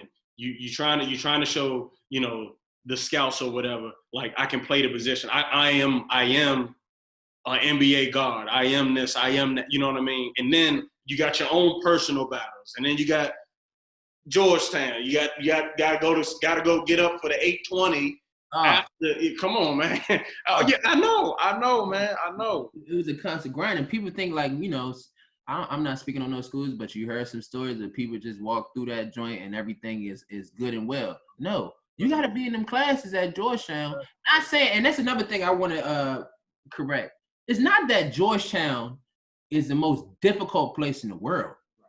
It's not that it's the most difficult place, because it's not that hard, to be honest with you. It's just the fact that we one of them schools, we got real classes. We got real classes. Have basket weaving. Yeah, we don't got bowling. We don't got walking. No, we don't have that. No, it's none of that. We got real stuff you have to go. We got Roman Catholic philosophy. Yes, come on, man. We, even the class, like the Spanish itself. Yeah. Oh my God! If we had to take Spanish during the school year, no, been out of school. Oh no! Oh man!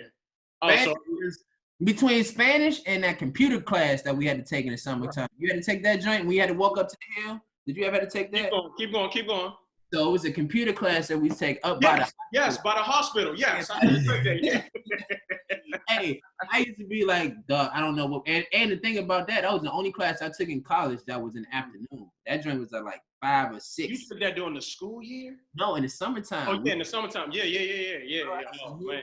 Yeah, because I'm so accustomed, man. You to this day, we're the same way. We work out in the morning. Come on, we man. get it out 5, 6 o'clock in the morning. We get our workout. By the time people having their coffee and all that stuff, bro, I didn't work out 2-3 times. I'm Gucci. Like, what y'all doing today? Even if I don't make it back in the afternoon, even if I don't, come on. I did. My work is already done for the day. I'm done. Yes. So for me, I didn't mind when we had 6 a.m. workouts and stuff like that.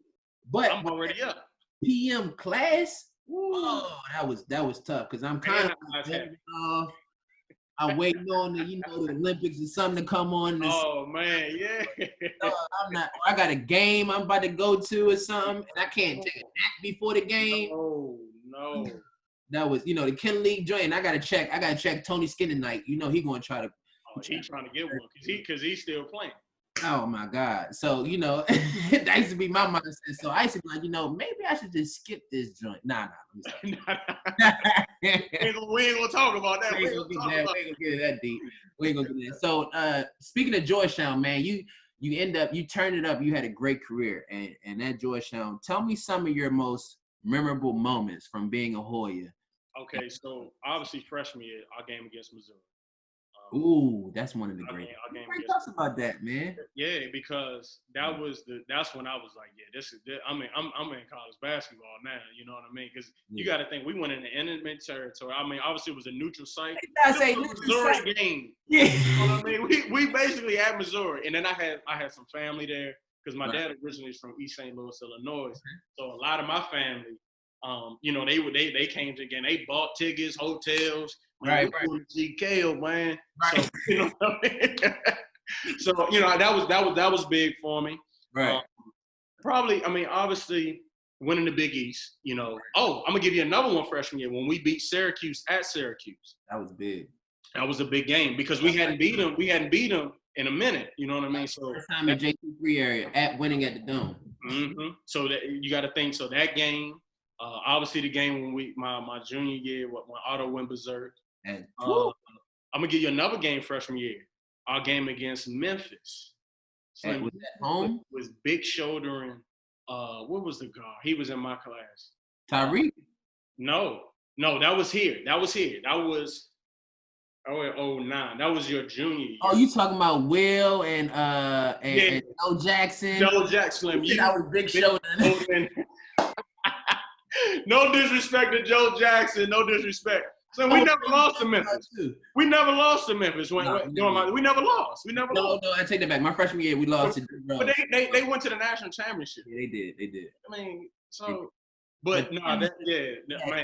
I remember watching that like on the bench just man, like, I think I looked at Hollis and was like, he cannot stay in front of Chris. This layup every time. Oh my gosh! But I'm gonna tell you another crazy thing. Remember the dude that be doing them crazy dunks? Ooh, please talk about it. Oh man, I think did he catch it off the rim? It was son. He had a dunk in that game.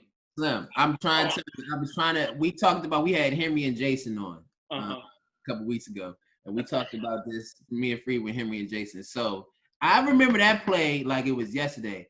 Dude drove down the lane and gave him like a little shovel pass. Hollis Thompson. Oh, that's what. Hollis Thompson jumped and he landed his feet in the air. Oh my God, yes. And if you watch the play, it's on YouTube, please. I gotta go rewatch the play. Henry Sims is in that play too. He tries to admit that he's not in the play, but he's just Henry was in the play. I remember the play. Henry was in the play. Right. So then we come back to so it's a timeout. Timeout. Everybody was laughing. Everybody was dying laughing. Coach even had to choke, man. That thing was crazy. Yeah. Coach was cracking. Yeah, that was a great memory, man. That was funny because literally that whole timeout, we couldn't even talk about no schemes. No, we was literally laughing. Everybody, Coach Hunter, Coach Cox, Prue, everybody was cracking up. Oh man, you couldn't do nothing but laugh. Yeah. Man, think about it. If I'm going back to all these other times, imagine how many memories I have at Georgetown, man. Definitely when we won the regular season. Yeah. Because going from my freshman year to my sophomore year, I was determined, like, just where I was physically and mentally, I never wanted to go back to that. Right. I never wanted to be back in that space. So my mission, and a lot of people don't know this, that summer before we, you get that 3 weeks, before you come back on campus for summer school, every day, for those 3 days, for those 3 weeks, I was working out outside. I had remember the big ball. I had the big ball, the heavy rope, the speed rope, and the outdoor ball. And I used to go to this court. It was like a hidden court. It's in a neighborhood, and I was working out there. One side of the court was bent. The other one was probably like 8 feet, but it didn't even matter. I needed to get back to me. You know what I mean? You was on your Tommy Shepard. Slim. I was out. I'm telling you. And the crazy thing about, I don't know if this lady still lives there. It was this one lady. She would come out and sit on her porch, and she would, in her backyard. And she would just watch me. And she and I, we wound up, having some type of rapport. Nothing crazy. Would bring me a bottle of water every once in a while. Yeah, sure. And because I needed to get back to, like, that dude. That'd be the worst version of you ever. You know what I mean? We never were going to be that guy ever again. Right. And you know what I mean? Just got back in my mode. And then, obviously transitioned to my sophomore year. And we did some big things my sophomore year as well. Beating Memphis because that was a quick turnaround. We beat Memphis in Maui. Should have beat Kansas that year. Man, I had a bonehead play. This play was the craziest. We playing Kansas. I think we were either up or down. Mm-hmm. I had the ball. I remember. I just did something. I just lost the ball. Like, I don't know what happened. Like, even still to this day, I can put myself in that gym right now, and I still don't know how I lost the ball. I did something. I just lost the joint. I just lost the ball. And then we wound up beating Memphis. That was a good game. In Maui, and then we wound up playing them like a week or two later, right before the Christmas break here, and we beat them again. Right. And that was the sophomore, and obviously winning the regular season. That was an historic year for us. Man, just beating Syracuse at home. Yeah, that's nothing better than that. And because I felt some type of way because when you got hurt, we lost to Syracuse at home. Right. I think that was one of our last games. Yep. And, for y'all, yeah, exactly. So to do it, to get, basically, You played your butt off that game. Man, hey. I remember that.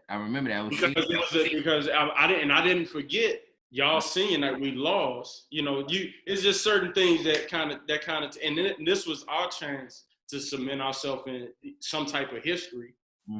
Because I never really played well at the Carrier Dome, but at home, I gotta let these people know, right. I was a part of this thing, you know what I mean? And, we wound up winning, raising the trophy.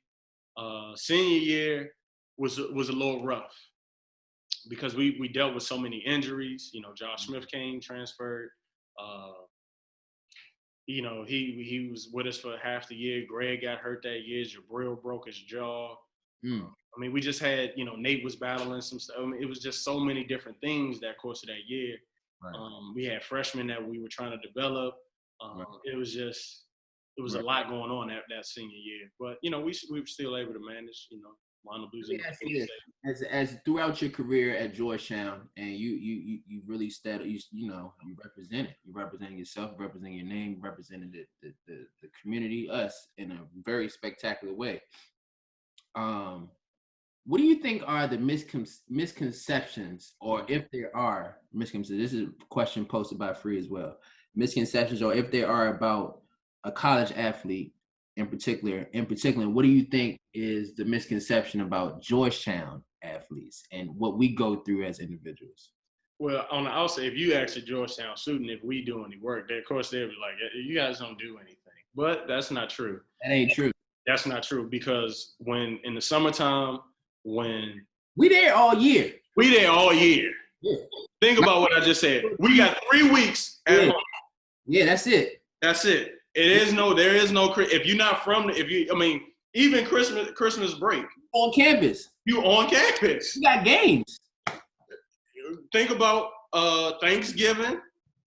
We missing pretty much everything. We missing pretty much everything. I think that. I think the biggest misconception is the thing that we got to move on from. That moving forward now is everybody always talks about the 80s and the 90s. Yeah. I think the biggest misconception is that we've done some stuff in the 2000s as well. Absolutely, man. You know what I mean?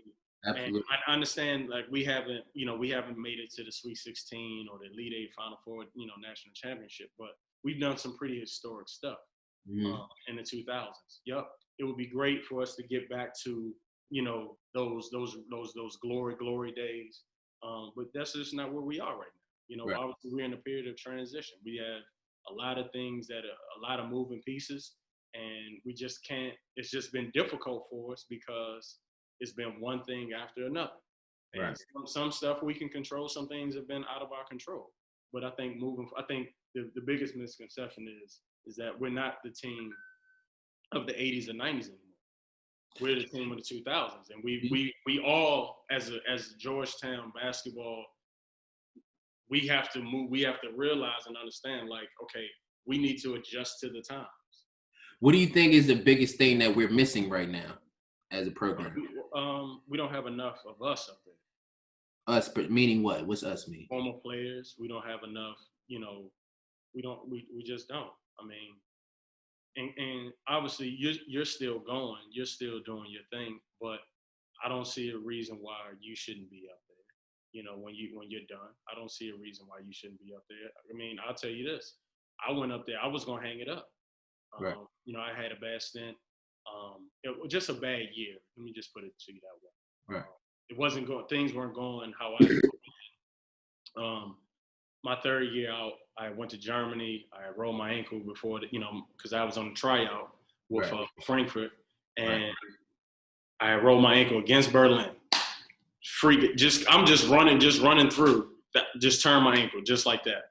So they wound up cutting me. I came home for 2 months, then wound up going out to Amelia to Greece. Let me tell you something. I was 3 hours away from Athens. Me and some of the dudes on the team used to man, we used to go just to go to McDonald's. Drive 3 hours one day to go to Athens just to go to McDonald's. Right. And then come back just to go to McDonald's. And so then, I came home, and I was interested in potentially, doing the grad assistant. So, this is when Big Pat had, initially came on. Right. And I went up there, I met with him, I told him I was interested in doing the grad assistant, told me he was gonna give me a call. I guess things didn't, pan out the way that they, should have, or the way I would have liked them to. So, I felt like if we had more of us, more guys that really lived the experience, that were in those dog fights, because, and not to take away from the last Final Four group, they had a very unique group. Absolutely. They had a very unique group, man. And I think we've had some really good talent that's come up there, but how to manage that talent to get everybody on one accord, I think has been another issue as well, to get all these different personalities. I'll never forget when Dwayne Wade came and played pickup with us. This was your senior year, and Chris Paul. The first thing both of them said was, "Man, y'all got too many alpha males in here." Yeah. Because everybody wants to be, not everybody, but we had a lot of guys that felt like they were top dog, and of course, like they say, crabs in a barrel. If I'm trying to get out, I'm not trying to, obviously the DMV guys, we're trying to, that's just kind of how we are. When we get in the funk, we're going to uplift one another, but it can't just be us. We all have to be trying to lift each other up. And I don't think we've had, and you've had the experience, I've had the experience, where we need to be trying to uplift one another to get back to where we were. you know. Two So things to that. One is we don't have an ecosystem. nope. We don't have an ecosystem of coaches. We don't have an ecosystem of connections with the Jordan brand, with Nike, with I don't know, anywhere. If we want to get on Wall Street, you know, where we can plug people in. There's other programs that do that. I think that's something that as a group we need to form, Absolutely. and try to make that something that's viable for the next kids that are coming out, for the next young men that are coming out. Even just with the transition for the guys that don't make it to Exactly. the NBA, Exactly. Just like what agencies to take a look at. Who should I talk to? Who can I trust? What financial advisors? What is the right path to go? Is Portsmouth's best for me, or do I just go take this route over here? Mm-hmm. I just go G League. Is where is those type of things? These are a lot of questions that you come out. You kind of out there. You kind of out there. You kind of. I don't want to say you on your own, but you're on your own. You're on your own. In a lot of ways, you were on your own, and that's where a lot of people felt the drop off with Georgetown was that. After you go through these battles and you've done so much for the program, we went to wars. We went wars. Yeah, you know what I mean. And you feel so strongly about it that after you feel that you should be helped. Yeah, absolutely. To your goals and dreams as well. Another thing I want to mention is that I have a question for you, and because I think it's dear to you and it's dear to me, because I think we pride ourselves on working a certain way. Absolutely. On executing a certain way, on how we carry ourselves, how we dress, how we represent our families, our names. I strongly believe that that's what you're about. Absolutely. With that being said, how do you handle the fact that people associate Georgetown and why no guards have went to Georgetown for the fact that me and you and Austin Freeman right. not to the NBA? Man. How do you feel about that? Do you hear that rhetoric? And the fact that people don't come to Georgetown because of our experiences. Yeah. I mean, man, let me tell you something. The way Jason Clark used to bust my ass day in and day out in practice. And the reason why I didn't say Jason Clark is because Jason Clark is from Virginia. Yeah, you're right. I understand. No, you just talking about dudes. Like I know exactly what you mean. But I just threw Jason out there because Jay, myself, Free, we got game. Game. You know what I mean, we got game. I'm sorry. I don't care. I don't care what anybody says. You take us anywhere in the world, we gonna be able to do us. Yeah, you good. You know what I mean? I just think that by us not making it, I think that just discouraged a lot of people because we made a lot of noise. A lot of noise. And you got to think, you and Free were all Americans. I wasn't on the circuit, and I was still top 100. Right. Because I was still able to go to NBA players, and I was able to carve my way through NBA players and the Nike clamps because I wasn't on the scene. So when I was showing up, dude was like, man, who was that? Then after the game is, Slim can play. Right. You know what I mean? And I think people don't want to come to Georgetown because of the stigma of, we're not really doing a good job of recruiting the area. We don't have any guys. What do you think we need to do to recruit the area? How can we get the next Markel? How can we get these guys out of the area? What do we need to do to make it marketable to come back to Georgetown? We got to get in with Takeover. We got to get in with Durant. Right. Get in with Premier. That's the only way. If you're not Paula Six, DeMatha, Gonzaga, any of the WCAC schools, you got different handlers, and most of the time the handler is the AAU coach. Talk about it. You have to be able to bridge that gap with, regardless of this, that, and the third. And you have to have those connections with those programs. You have to have the connection because more than anything else, they're sending guys because they have, you talk about Takeover. They have college coaches, guys that have come through the program. They have college coaches. Yeah. You look at Durant. Durant obviously is, they're making their way, but they're putting guys in schools where they like, man, they're going to shade guys to go there. Like Kevin Braswell was saying, he probably had tons of dudes you know, just coming from his area. Come on, son. I've been watching the show. Hey, man, shout out to Markel. Sorry. Come on, man. I've been watching the show, man. To the dog talk. Come on, man. All the stuff, boy. He got it. Appreciate you, bro. That's what I'm saying. Man. My brother is connected, man. Yes, and of course, like he would have been able to you know, through his words that he would have been able to send some guys. Sure. Come on, just off the strength of you and I. And so what I mean by to piggyback on what you just said, the strength of you and I and Austin as well is the fact that we are guys that people still associate with daily. In this, you know, how many people have gotten on through, you know what I mean? That we have through the people. I'm not saying I'm the gatekeeper. I'm not trying to say Markel the gatekeeper. We're not trying to claim none of that. I'm not because exactly. I'm not saying any of it. We are a strong part of this community, and our names resonate with a lot of people, and it's a big part in. And I think, and if we are strong in this community, it'll be a big part in people's decision making because we've been through every step of the way with all these kids are going through. There's nothing we haven't been through. Nothing. It's nothing that they're going to go through that we haven't already endured. No. What? Oh, because it's not called the Peach Jam anymore. I'm just hypothetically saying it's called Orange Jam. No, we did that. You know what I mean? We call it Red Star instead of Peach Jam. Exactly. Come on. You know, it's nothing. It's nothing that they are going to endure or that they haven't been through that we haven't. Damn, bro, we old, man. Because that's I know. Isn't that crazy? That's how the old heads used to talk to us, man. Kel, we on the other side, man. I don't like it, man. I don't like my head. I don't like losing my head, man. I don't like it. Hey, I'm in the barbershop the other day, man. Shout out Sharp and Image. All the barbers in Sharp. Hey, I'm in the barbershop. That we just had this conversation. They were like, man, would you want some youngins to call you OG? I'm like, oh, no.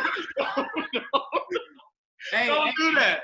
Don't do that. That's a badge of honor, though. You got to take that. That's what they were saying. You went through them ranks. That's what they were saying. You got to take that. Jay, Mike cut me. Jay gonna say, man, that's a badge of honor, man. Don't embrace that. Yeah, you got to take that. You got to take that, Kel. That means we certified. We done went through the ranks. Man, I'm not ready, man. You're right. You're absolutely right, but I'm not ready, man. I'm still trying to be one of the youngest, man. You still trying to figure out where we going tonight. Nah, that's real stuff right there. Nah, that's good though, because I think that it's important. And shout out to Jay Gavin and Trust Your Grind. Oh man, I wanted to get into that, man. Matter of fact, I always got my Trust Your Grind on, man. Big shout out to Jay Gavin. My man, EJ, Nate, Britt, these are dudes that I'm with, you know what I mean? Yeah, EJ, what's my man? EJ 5000? Yeah. I be seeing EJ, that's my man. That's my man. Matter of fact, and it's ironically enough, that today is his birthday. So EJ, happy birthday, big dog. We on record, man. I got you on record. Happy birthday, EJ from the Dog Talk. We showing love to you, man. We showing love, man. We showing love. Absolutely.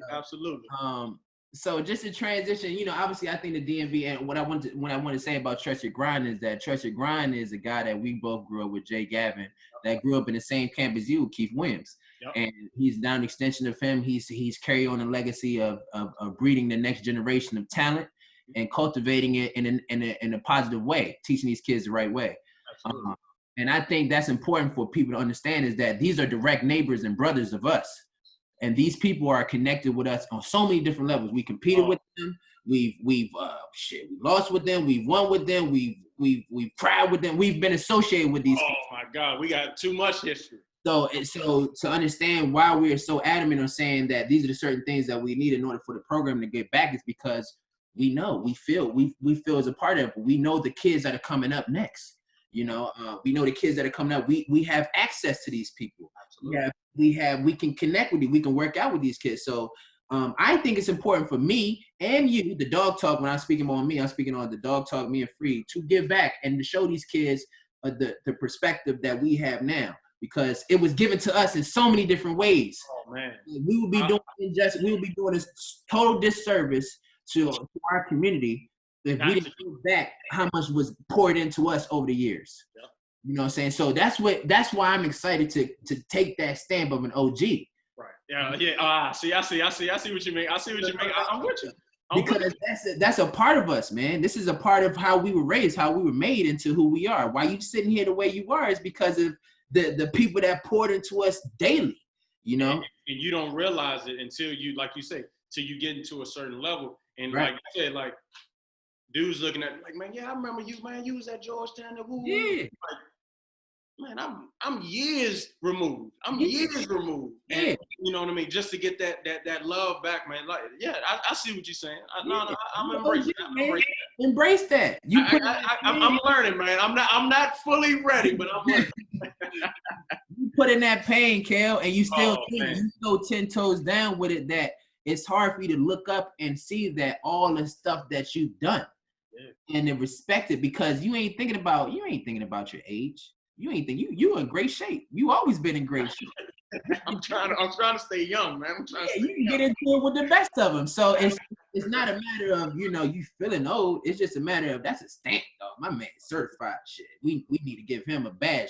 My goal is, and I hope don't nobody steal my idea, but I'm gonna say it on no, go ahead. Is to have the DMV awards. Probably so. And I would like to have an award show where the DMV is being represented similar to like a BET Awards or a Source Awards and all that. And we get. Man, can you imagine that? The names, man, it's so many names. It's so many. It's man, that's a crazy idea. I wanted the Dog Talk to be a part of in this community. It's more than just going to be a podcast. I want it to be embraced in the community to the point where people are knowing that acronym, people are knowing the TDT stands for the Dog Talk, and that we're embraced in the community.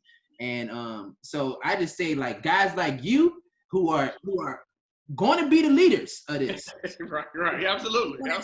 Not because of the platform that we've been given. We have to understand that in order to push the culture forward, we got to be in this together. Absolutely. No, hey. And that goes with George. I've been watching the show. Yeah. You know what I mean? I come on, man. I can throw names around all day, man. Yeah. I can do that all day. Right. Just whatever y'all need, man. Just let me know. Let me know. It's always been like that. And as many times as you and I, through the journey, you and I, we might not dialogue every day or every week, but every once in a while, you and I will dialogue a little bit. And yeah, man, for sure. Just man, I'm all for it, man. I'm all for it. So I want to ask you this, and this is something that has been near to me and dear to me, because I think we grew up, as I've said, absolutely, in a similar format. Growing up, we weren't street kids. We didn't grow up on the street. We grew up in a family. We grew up in a house. We had rules. We had a mother and father. We were blessed to have that. We were blessed to know what that's like and to understand that. And that's something that means a lot, especially to me, with me and my journey now with, having kids and all that stuff and having a family and all that. That's so crazy, man. Yeah. I remember when your son was first born. Right. He wound up playing y'all in Italy. And I'm like, man, what's up, Dad? Right. I couldn't even imagine it. Right. My man got a son now. Right. It's crazy, man. It's crazy. Right. It's a blessing, because that just goes to show you that the ball keep bouncing, man. Hey, you think it's gonna stop and end with you, but it doesn't, man. It doesn't. And that's something that's special to me. So, as a player, what are some of the most valuable lessons you learned overall that you can carry over to the real world? Because you ain't have to learn on the street. You ain't have to learn through trials and tribulations and drugs or whatever it may be that plagues a lot of our communities. Right. How did your evolution as a man, basketball played such a vital role into that? How has that taught you? I think the biggest thing, the discipline. Mm-hmm. You and I probably, I can't speak on everybody, but you and I felt like, in a grand scheme, in a larger scheme of things, are the two most probably one of the two hardest working guys that have come through, and I'm not excluding anybody. To come through Georgetown University. Just the commitment You know, you gotta. And I would say commitment too, discipline and commitment. You have to make a commitment to want to do this. How many guys do we know that, you know, obviously we can't control how our bodies react. And think about you playing with MS. You're playing with this, and you're playing at a high level.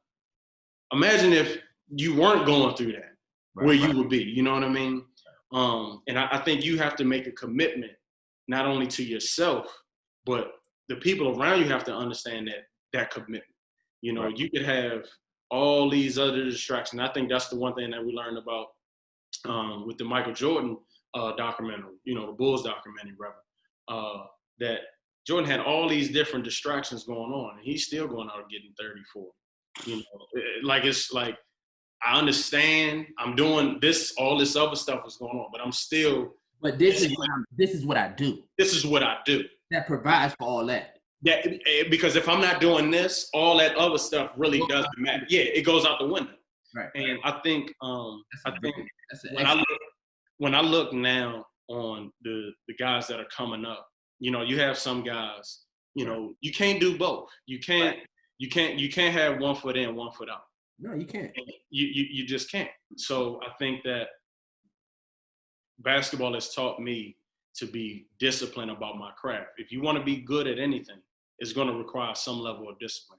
It's a very small number of people that are just over the top talented. As great as LeBron James is, as great as Kobe Bryant was. It worked.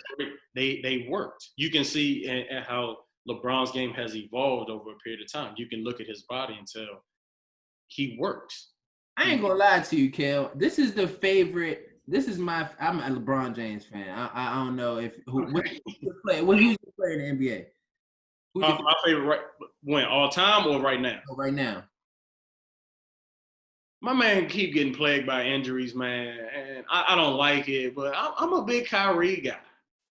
I'm a big Kyrie guy too. I'm a big Kyrie guy. Shout out to Kyrie Irving for all the things. Big shout out to Kyrie Irving. $1.5 million that he donated to the women that decided to sit out.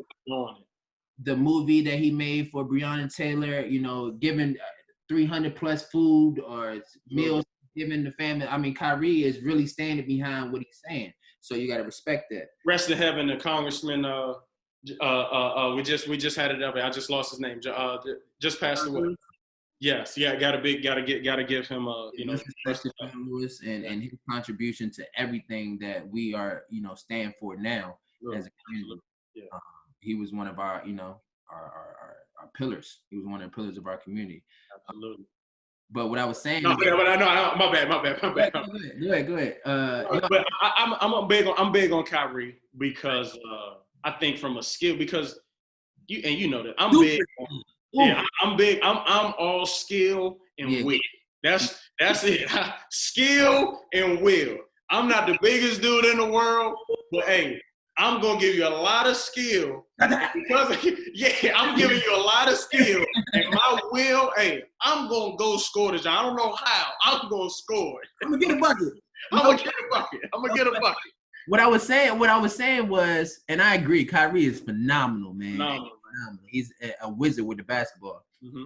This, for me, LeBron James is a favorite LeBron James that I've seen in his entire career. This might be the best. I mean, obviously, athletically, he's still doing it at a high level. It's not the same. He was, right. But he dominates. He dominates the game. He dominates. In the beginning of the year, Orlando Johnson and I used to when we used to get on the bus in Saratoga, we used to come in like, man, what's up with Bron, man? Is he taking another year off? But, you know, he hadn't, because you got to think, when is the last time Bron has taken that many months off? Never. You know, just from not being in the playoffs. Never. So he's still working the rust off. Right. And after that first, month, man, he went on he was dominating the league. The worst thing that happened to him was that the season got shut down. You know what I'm saying? Because he was on a nasty tear. But we could talk about NBA and sports. Oh, yeah, we could do it, yeah. And I love to talk about NBA and all that, but this is about my brother Markel Starks. And I want to ask you now, next question I would love to ask you is, now you've been playing basketball all over the world, man. You've been in Australia, you've been in Turkey, you've been in Germany, Shout out to Chris Wright on the signing the Afyon, going back to Turkey. Big shout out. Yeah, I just signed my deal to go to Turkey this year. Yes, sir. It'll be year 10 for me. We're gonna see what happens. I'm gonna keep doing what I do. Does it feel like 10 years? Yeah. Hell yeah. You've been some places too, man. I'm gonna say it feel like 10 years because of the amount of ups and downs that involves multiple sclerosis. Man, yeah. And the ebbs and flows of that. That's a whole challenge in itself. I'm sure. And also the fact that I feel like I don't get the respect that I deserve overseas because of multiple sclerosis, because I've carried multiple teams to many different heights, and I still don't think that. You've done it in the Cups. You've done it in, definitely did it in Italy. How many years did you play in Italy? Played 5 years. So that's really second home. Yeah, I mean, my son sounds like he's Italian. Mamma mia, like what? You be looking at him like, oh, Slim. Like, yeah. You know what I'm saying? So, but it's cool though because it's a whole right. Thing. That I mean, but people don't understand that's the life that we live. Right, child. He's 7 years old, and I spent 5 years there. So 5 years his life was there. I mean, he was basically speaking the language. See? Yeah, and he probably won't ever forget it, His whole hand signals and all that is all the time. Yeah. Yeah. Like, Mommy. Yeah, man. So for me, back to my question about you. What do you think the biggest challenges are for you overseas? And being away, obviously, because everybody's like, man, it ain't nothing going on back here, man. It's same old two-step, but I be telling myself that too, but it's tough. Man, think about every time we get on a plane, that's a year gone. That's a year gone. So that means somebody's getting older. You know what I mean? Obviously, we don't want to see it, but our parents, that's a year. Our parents are getting older. We ourselves are getting older. So it might be the same two-step. It might not be a lot going on, but a lot is going on during that time. A lot of stuff is changing. I think just when you come home from the summer, because we max 10 weeks, 11, 12. If you get 3 months at home, man, you had a summer. Man. If you get 90 days, if you get 90 days at home from overseas, so it's nothing to complain about. It's not. So I think with obviously having COVID come, our season getting cut short, it was a blessing being able to come home just to spend that time with my pops, my mom, although it's not a lot going on, nothing really is going on, but just to be home, you know what I mean? It's just good to be home, bro. God. I be trying to tell, like, man, I don't want to go yet. Like, I'm not ready. you know how to. I'm not ready. I got 4 days left. Oh my gosh! Hey, have they? You don't got to tell me, but have they told you when they want you to fly? You got your ticket yet? They told me, and I'm like, okay. Yeah, right. Right now, but I'm like, man, I'm not ready. I go through it all. Last year, I was home 10 weeks. That was the shortest amount of time that I had been home, and I felt like. And you let my dad tell me, man, I felt like you were home a lot last summer than you were this summer. I'm like, no. I'm saying. No. But I think just for me, I can adjust. Like I said, I've been living by myself since I was 15. Right. Here and there, 2-3 months with my people. But and I'm not saying I'm missing so much, but every once in a while, it does feel nice to hear your language, people that's talking like you, you know what I mean? Seeing familiar faces. Yeah. By me being, basically a single guy and living on my own, I'm cooking for myself. I'm cleaning for myself. Not that I'm living foul, but right. I'm doing all these things on my own, you know what I mean? Without any assistance. So, when you go through a bad stretch of games, your people sometimes can't really relate because they not in the practices. You're not getting a vibe from upper management and stuff like that. So now you got to have even tougher skin to ensure all of that. The weather is cold outside. You know, it's one of the dudes on your team you really not really getting with because I don't rock him. I don't really, you know what I mean? You know what I mean? You might have some Americans, they, you know, you gotta establish a bond with them. They might have, you know, not that anything kicked off. That's, you know, different things that they into, but you American, so you kind of got a bond because you the only two that really speak English. You gotta kick it. But if that was back in the crib, you wouldn't even really. You know what I'm saying? Probably, you know, yeah, bro, you cool, whatever. I'ma holler at you, type thing. But on the same team, you like my right. It's like EJ with you. You know exactly. Hey, you know, what I'm saying? Exactly. Partners with me, so it's it's different. You know, so I think with that, I can adjust to that. You know what I mean? I can adjust to that. Right. But I think just kind of missing home. You know, not being able to go to oohs and ahs or you know what I mean, just the little stuff like that. You know what I mean? So, and that's a great point, which kind of segues into the last question I have. I got a couple more questions. We're gonna get out of here, but it's been a great interview. Again, thank you for being here with us and sitting here and just chopping it up with me, man. I wish my brother. I know. I wish I could get my laugh on my man Free. Man, if Free was here, we might be here all day. All day, man. All day. Oh my gosh, that dude is hilarious. It's a pleasure to talk to you, man. I'm such a big fan of you and everything that you. Man, hey, man, everything. Hey, it's reciprocated, man. I'm embracing you how you embracing me, man. Come on. It's genuine here. And what I want to ask you, as a professional basketball player, most importantly, you've been overseas for your career. What toll has that taken on? And this might be something you might not want to answer. What toll has this taken on you, and impact has it had on you being in a relationship? You know. Okay, so no, I can definitely touch on it. You know, whatever it is. No, I mean we can just keep it because we have, like you said, we have the younger generation that's watching this as well. Right. And you know, not all of us are going to make it to the NBA. Right. And if you let the people in our area, because you know we know people in our area, they gonna tell you who a pro before they a pro. You know, we all experts in the area. Who's he over here? Oh man, we know. Hey, man, I'm telling you, in 2 years he a pro.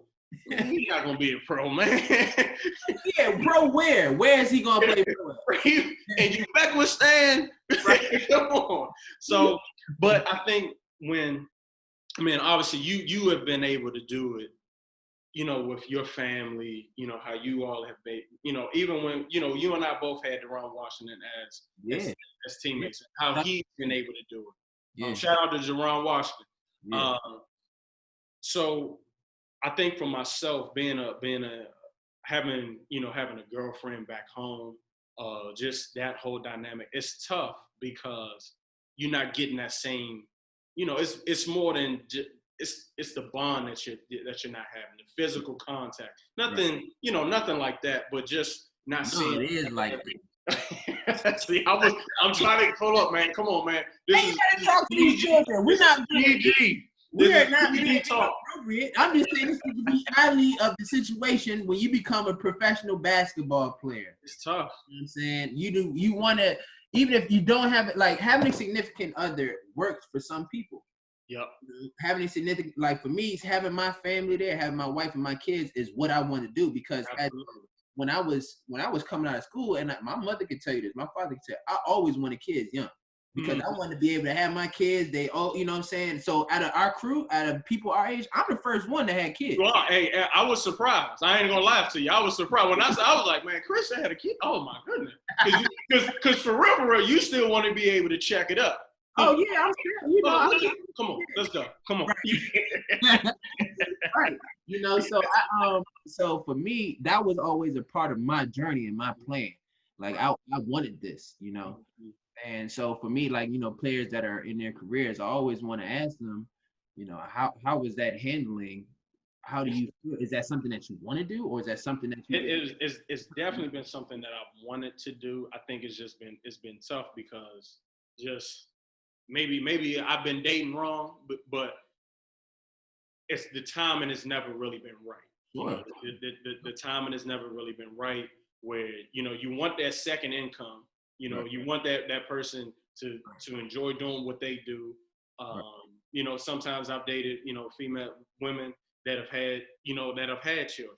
So what you just gonna pick up, you know, you're gonna take you and your child and just come, you know, so it's just been, the dynamic has been a little bit different. And things work differently for certain people. For myself, it just hasn't worked out that way. Not that I'm not, you know, wanting to have, you know, a family, a stable relationship. I know you want that. You came from that. I came from that. So that's something that's important for me. Yeah. But, you know, obviously it's going to happen. It's going to happen. Hopefully, not too late, but, you know, I really want that. But this right now hasn't. Hey, no rush, man. I ain't trying to be on the show trying to reveal my brother's everything, but you know. No, hey man, it's all good. It's all good. But this is real. This is this is part of it, you know. Yeah, I mean, you can try to hide it. You can, but it's real. These things are going to happen. Yeah. While you're playing overseas, these things are going to happen. Even if you're playing in the NBA, these things are going to happen. You're going to be on the road. You're going to be away. Right. You know how it is when you have, you know, you're going to leave, whether you bus it or whether you take the flight. You got to leave. What happens if your son is sick? Your daughter, you know, she's having some, you know, she's just kind of going through it. But you got to leave them. You got to bus it, you know, 7 hours. Then you got to get there. You got practice, whether you practiced before you got on bus or after the bus. You know what I mean? Come on, I can give you the whole rundown. You know they probably gonna hit you with the practice as soon as you get off the bus. As soon as you get off the bus. The girl, for me, this how it was for me. I'm gonna tell you. Go ahead. Go. Just give him a little bit. I can't reveal everything, or wifey might, you know, put me in a chokehold or something. Right. But I will say it was like this. Like my daughter, my first daughter that was born, Charlotte. She's 4 now. Right. I was in Varese at the time. I was at Varese, and my wife is pregnant. I'm talking about last couple weeks before we having a baby, right? And so we had a away game somewhere. I'm gonna say like Cremona, maybe Cremona or something like that. Okay. And it was close enough that it wasn't a flight; it was a bus ride. Okay. It might have been 4 or 5 hours, something like that. Right, something like that. Yeah. So we on the bus, and what happened? You know how it is overseas. You lose service. I ran out of minutes on my phone. So. And at every rest stop, the Wi-Fi is super fluid. Super janky, bro. Oh my goodness. The Wi-Fi is butchered. Oh my goodness. So I think we had I think we had maybe lost. I don't know, but you know, the ride was kind of quiet. You know how it is overseas. Every game is like, you know, it's life or death. Every game. You know, you lose, it's like, dang, I might be going home in the next hour type. and the game before I had 20. This game I had 6. Oh, I'm done. I'm out. Hey, Dad. Y'all gonna have to pick me up. Listen, be at the airport about 3:30. Yeah. I've been looking at the flights. Right. So my situation is this. So I'm traveling back, right? I'm traveling back, and I get to to where they drop us off at. Right. They drop us right back off. We had like a little gated community that all the players stay in. Okay. Back, and when I get in range of the Wi-Fi, bro, I got like 30 messages going crazy. My mother-in-law is calling me. Everybody's calling me. Aaron, is it your water, bro? She's at the hospital. I'm like, what? No. I'm like trying to be on FaceTime and everything. Yo. And I'm like, I can't. I'm in Italy, bro. She's at the crib. Right. Oh, no. She was home. She was home. I'm not. She's not with me. Oh. So she at home, so I'm on the phone and all this stuff, and the doctor, and man. So those are the kind of the situations that you kind of deal with. I can write a book on just the stories that me and my wife went through, just traveling overseas. And that's a journey in and of itself. That's an experience of itself. Nobody talks about when you got your luggage, you got the kids, you trying to get through the airport, you're not trying to miss the flight, man. Bro, I still don't have my bags from this year because of the COVID, because we had to get out of there. We had to get out of there because the prime minister said that they were closing the borders for anybody traveling in and out of the country. So say today's Saturday, say we're supposed to leave on Monday, right? Say we're supposed to leave on Monday. The prime minister said at Saturday at 6 p.m. that the borders are closed at midnight, nobody in or out. So we had to get all our stuff in like a matter of 2 hours and jet out. So the team was like, look, man, everything's gonna be crazy. You only can bring one bag per person, you know. So we only had one bag. We got about 10 bags over there right now. You know, so this is the type of if you're gonna move with your family and understand what comes with it, it's certain sacrifices, it's certain elements, it's certain things that you're gonna encounter that you have no control over, and you got to be flexible. You got to roll. You got to just roll with it. You got to roll with it. You know. And, but by us being Americans, it might not make sense to us. Oh, it won't. It won't. It just won't. Culturally, it's so different. Yes. You know, it's so different. So I always ask that the players just to see how they handle, handle that type of thing. So now, let me ask you, how many more years you got, man? How many years you got left? I'm trying to stretch it. I'm trying to go. If the Lord bless me with 5, so be it. 7 is obviously. How old are you? 29. 29, 7, 36? 36. That's the cutoff. That's I mean, I feel like I'm still young. I mean, obviously everybody's like, man, play until you can't play anymore. But how you feel about that statement? Because I think you got the same reaction. You scratch your head. You got the same reaction I be having when people be telling me that. Explain that. It's just, man, it's when you done dedicated your life. Yeah, it's a grind. It's a grind. And nobody will understand that because you are saying, because I saw your body language said the same thing that I be saying. Everybody be like, man, play to Woods. I'm like, man, I've been in this, locked in on this since I was 7 years old, 8 years. And when you mean locked in, you mean locked in. Yes. It's a tough thing because you know how them days when the alarm go off or your body. No, we're not going to talk about the body alarm. We're not going to talk about the body alarm. When the body alarm go off, you get up. You done had that crazy lift. Man. You got them extra shots up, so your body aching, and you gotta go to the gym. We're not gonna talk about overseas. Right. You done had a 2 a day, right? And then coach they done snuck up on you. Then you got a morning practice, and the morning practice go bad. See y'all at 6. And then it hits you with this. We got a community event at 8:30 after. Oh no. Or after the morning practice. The morning practice, you got an event from 12 to 2 after you attend. What? No nap? No.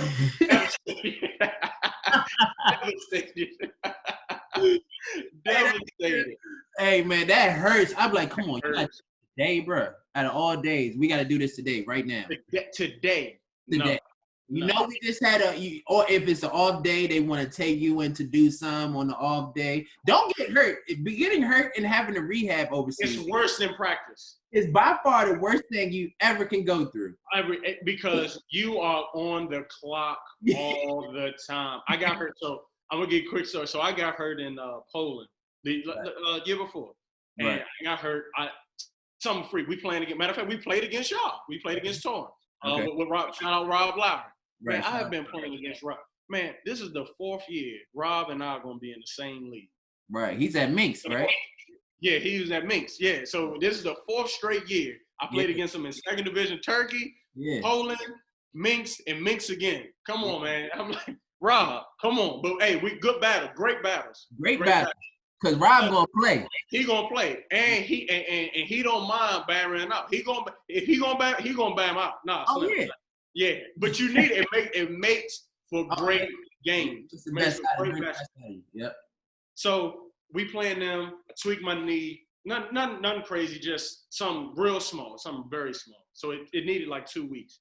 Man, from the time I got hurt until the time I finally got back on the court, I was in the doctor's office. Like, you know how to do physio. Man, so you got to think, I'm doing physio in the morning. Right. Practice. Right. I'm not going to any of the games. Only home games I'm attending. Right. And we had a stretch of games away. And you know, when the team goes away, that's when they really work you. Because one of the physios or whatever, he stays back. So I'm 2-3 a day in. Right. And, you know, I wound up getting back, finishing the season out.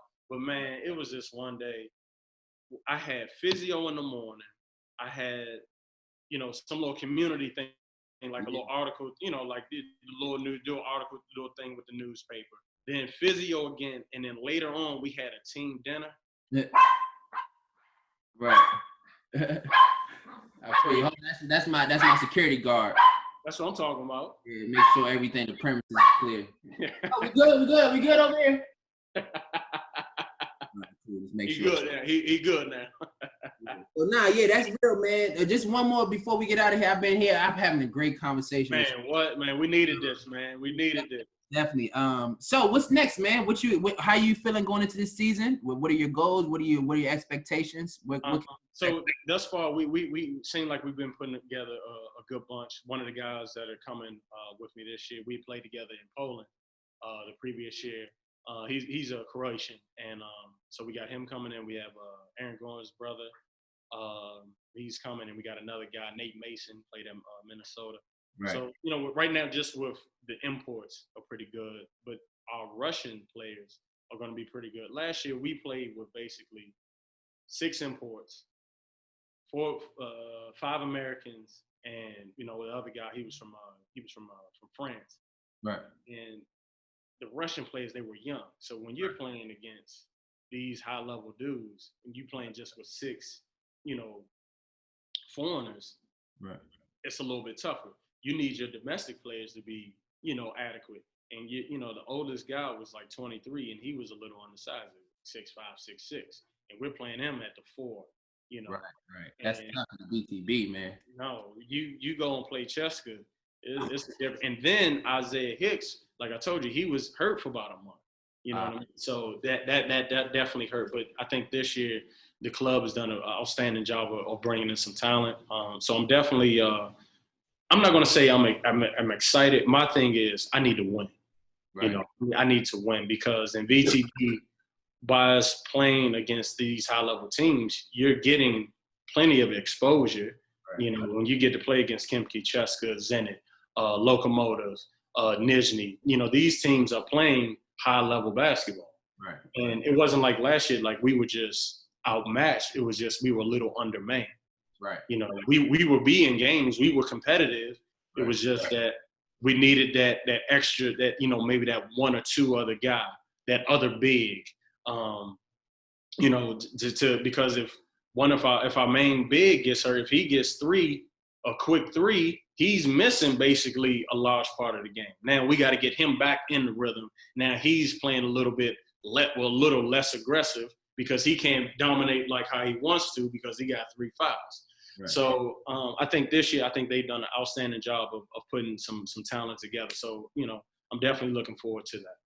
Good, man. Well, I'm excited for you. I'm excited to follow your journey. I hope we can stay in contact during the year. Absolutely. No, we definitely going to do that. Hey, I was going to ask you, man, can I get some merch? Can I get a T-shirt? Man, I wanted to give a shout out. This is Posterity Collection. We have collabed with them to come out with our merch. We got our hats here, the Dog Talk hats, and we got our shirts coming out in black, white, and gray. And yes, we're going to have black hats also. So we definitely are going to get some merch over to you, brother. All our people that come on the show, we definitely going to get them some merch. We hope that we can get a following behind it, get people repping the gear. This is just our statement shirt, letting everybody know that we out here. But we here now. We here. Yeah, we're coming with a lot more, and it'd be a pleasure if we can get you in some of this gear. No, please, you just send it my way, man. You and I will connect, and we're gonna make it happen for sure. We work that out, but man, I appreciate you coming on the show. I wish my brother Free was here. This was big for us, man. You are excellent young man. You're excellent grown. You setting the stage. Man, you talking about yourself, man. Go ahead, man. You talking about yourself, man. I follow you, man, and you pushing me. I see you working. I make sure, like, shit, Kel up. He 5:30 in the old school dams. I got to make sure I'm at the track right now. Come on. I see you hey, I'll tell you this, though. I don't know if you and Coach Brog, I don't know if y'all have been doing the field work, but, man, that hill that you were running, my goodness. I got to keep up with you, man. I got to keep up. I got to stay sharp. Hey, you done surpassed me. You got the parachute running up the hill. You do the drill, then sprint up the hill. That's elite right there. That is elite. Hey, shout out to my trainer Piragi. If Yeah. you don't know me, I'm very, very, very, very secluded when it comes to my workouts. Absolutely, yeah. I'm very, very sensitive on my workouts. I like to keep it a certain way. I've had the same physical trainer, since I was 14 years old. I'm 30. Big. Hey, those relationships definitely. And that's what I'm about. And you know, so she's been with me from day one, and she's a beast. She's a beast.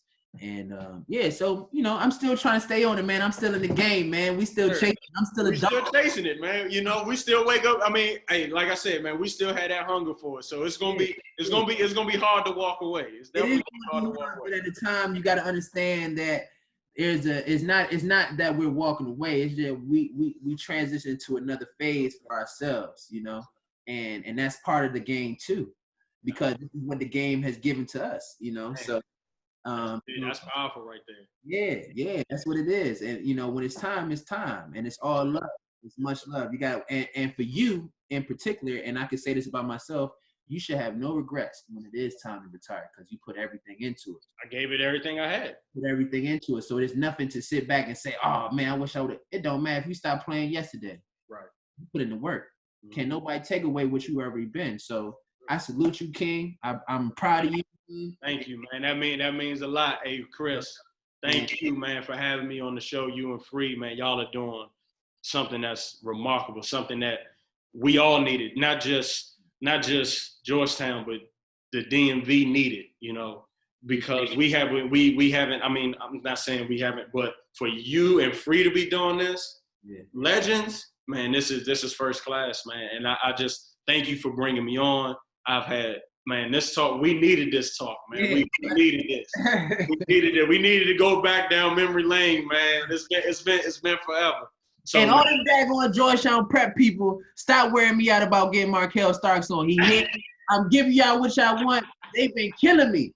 They've been killing you, man. Hey, come on, man. Because they need their voice heard, man. They need their voice heard. No, the Army came, dog. I had to bow down and give all respect to the GOAT. So listen, my man. Off of me. I love my brother, and listen. Love you too, man. Love you too, man. Dog talk. Make sure y'all get y'all merch, man. We coming. All right. So much love, Kel. We're gonna talk soon, bro. Yes, sir. Appreciate you. Yes, sir.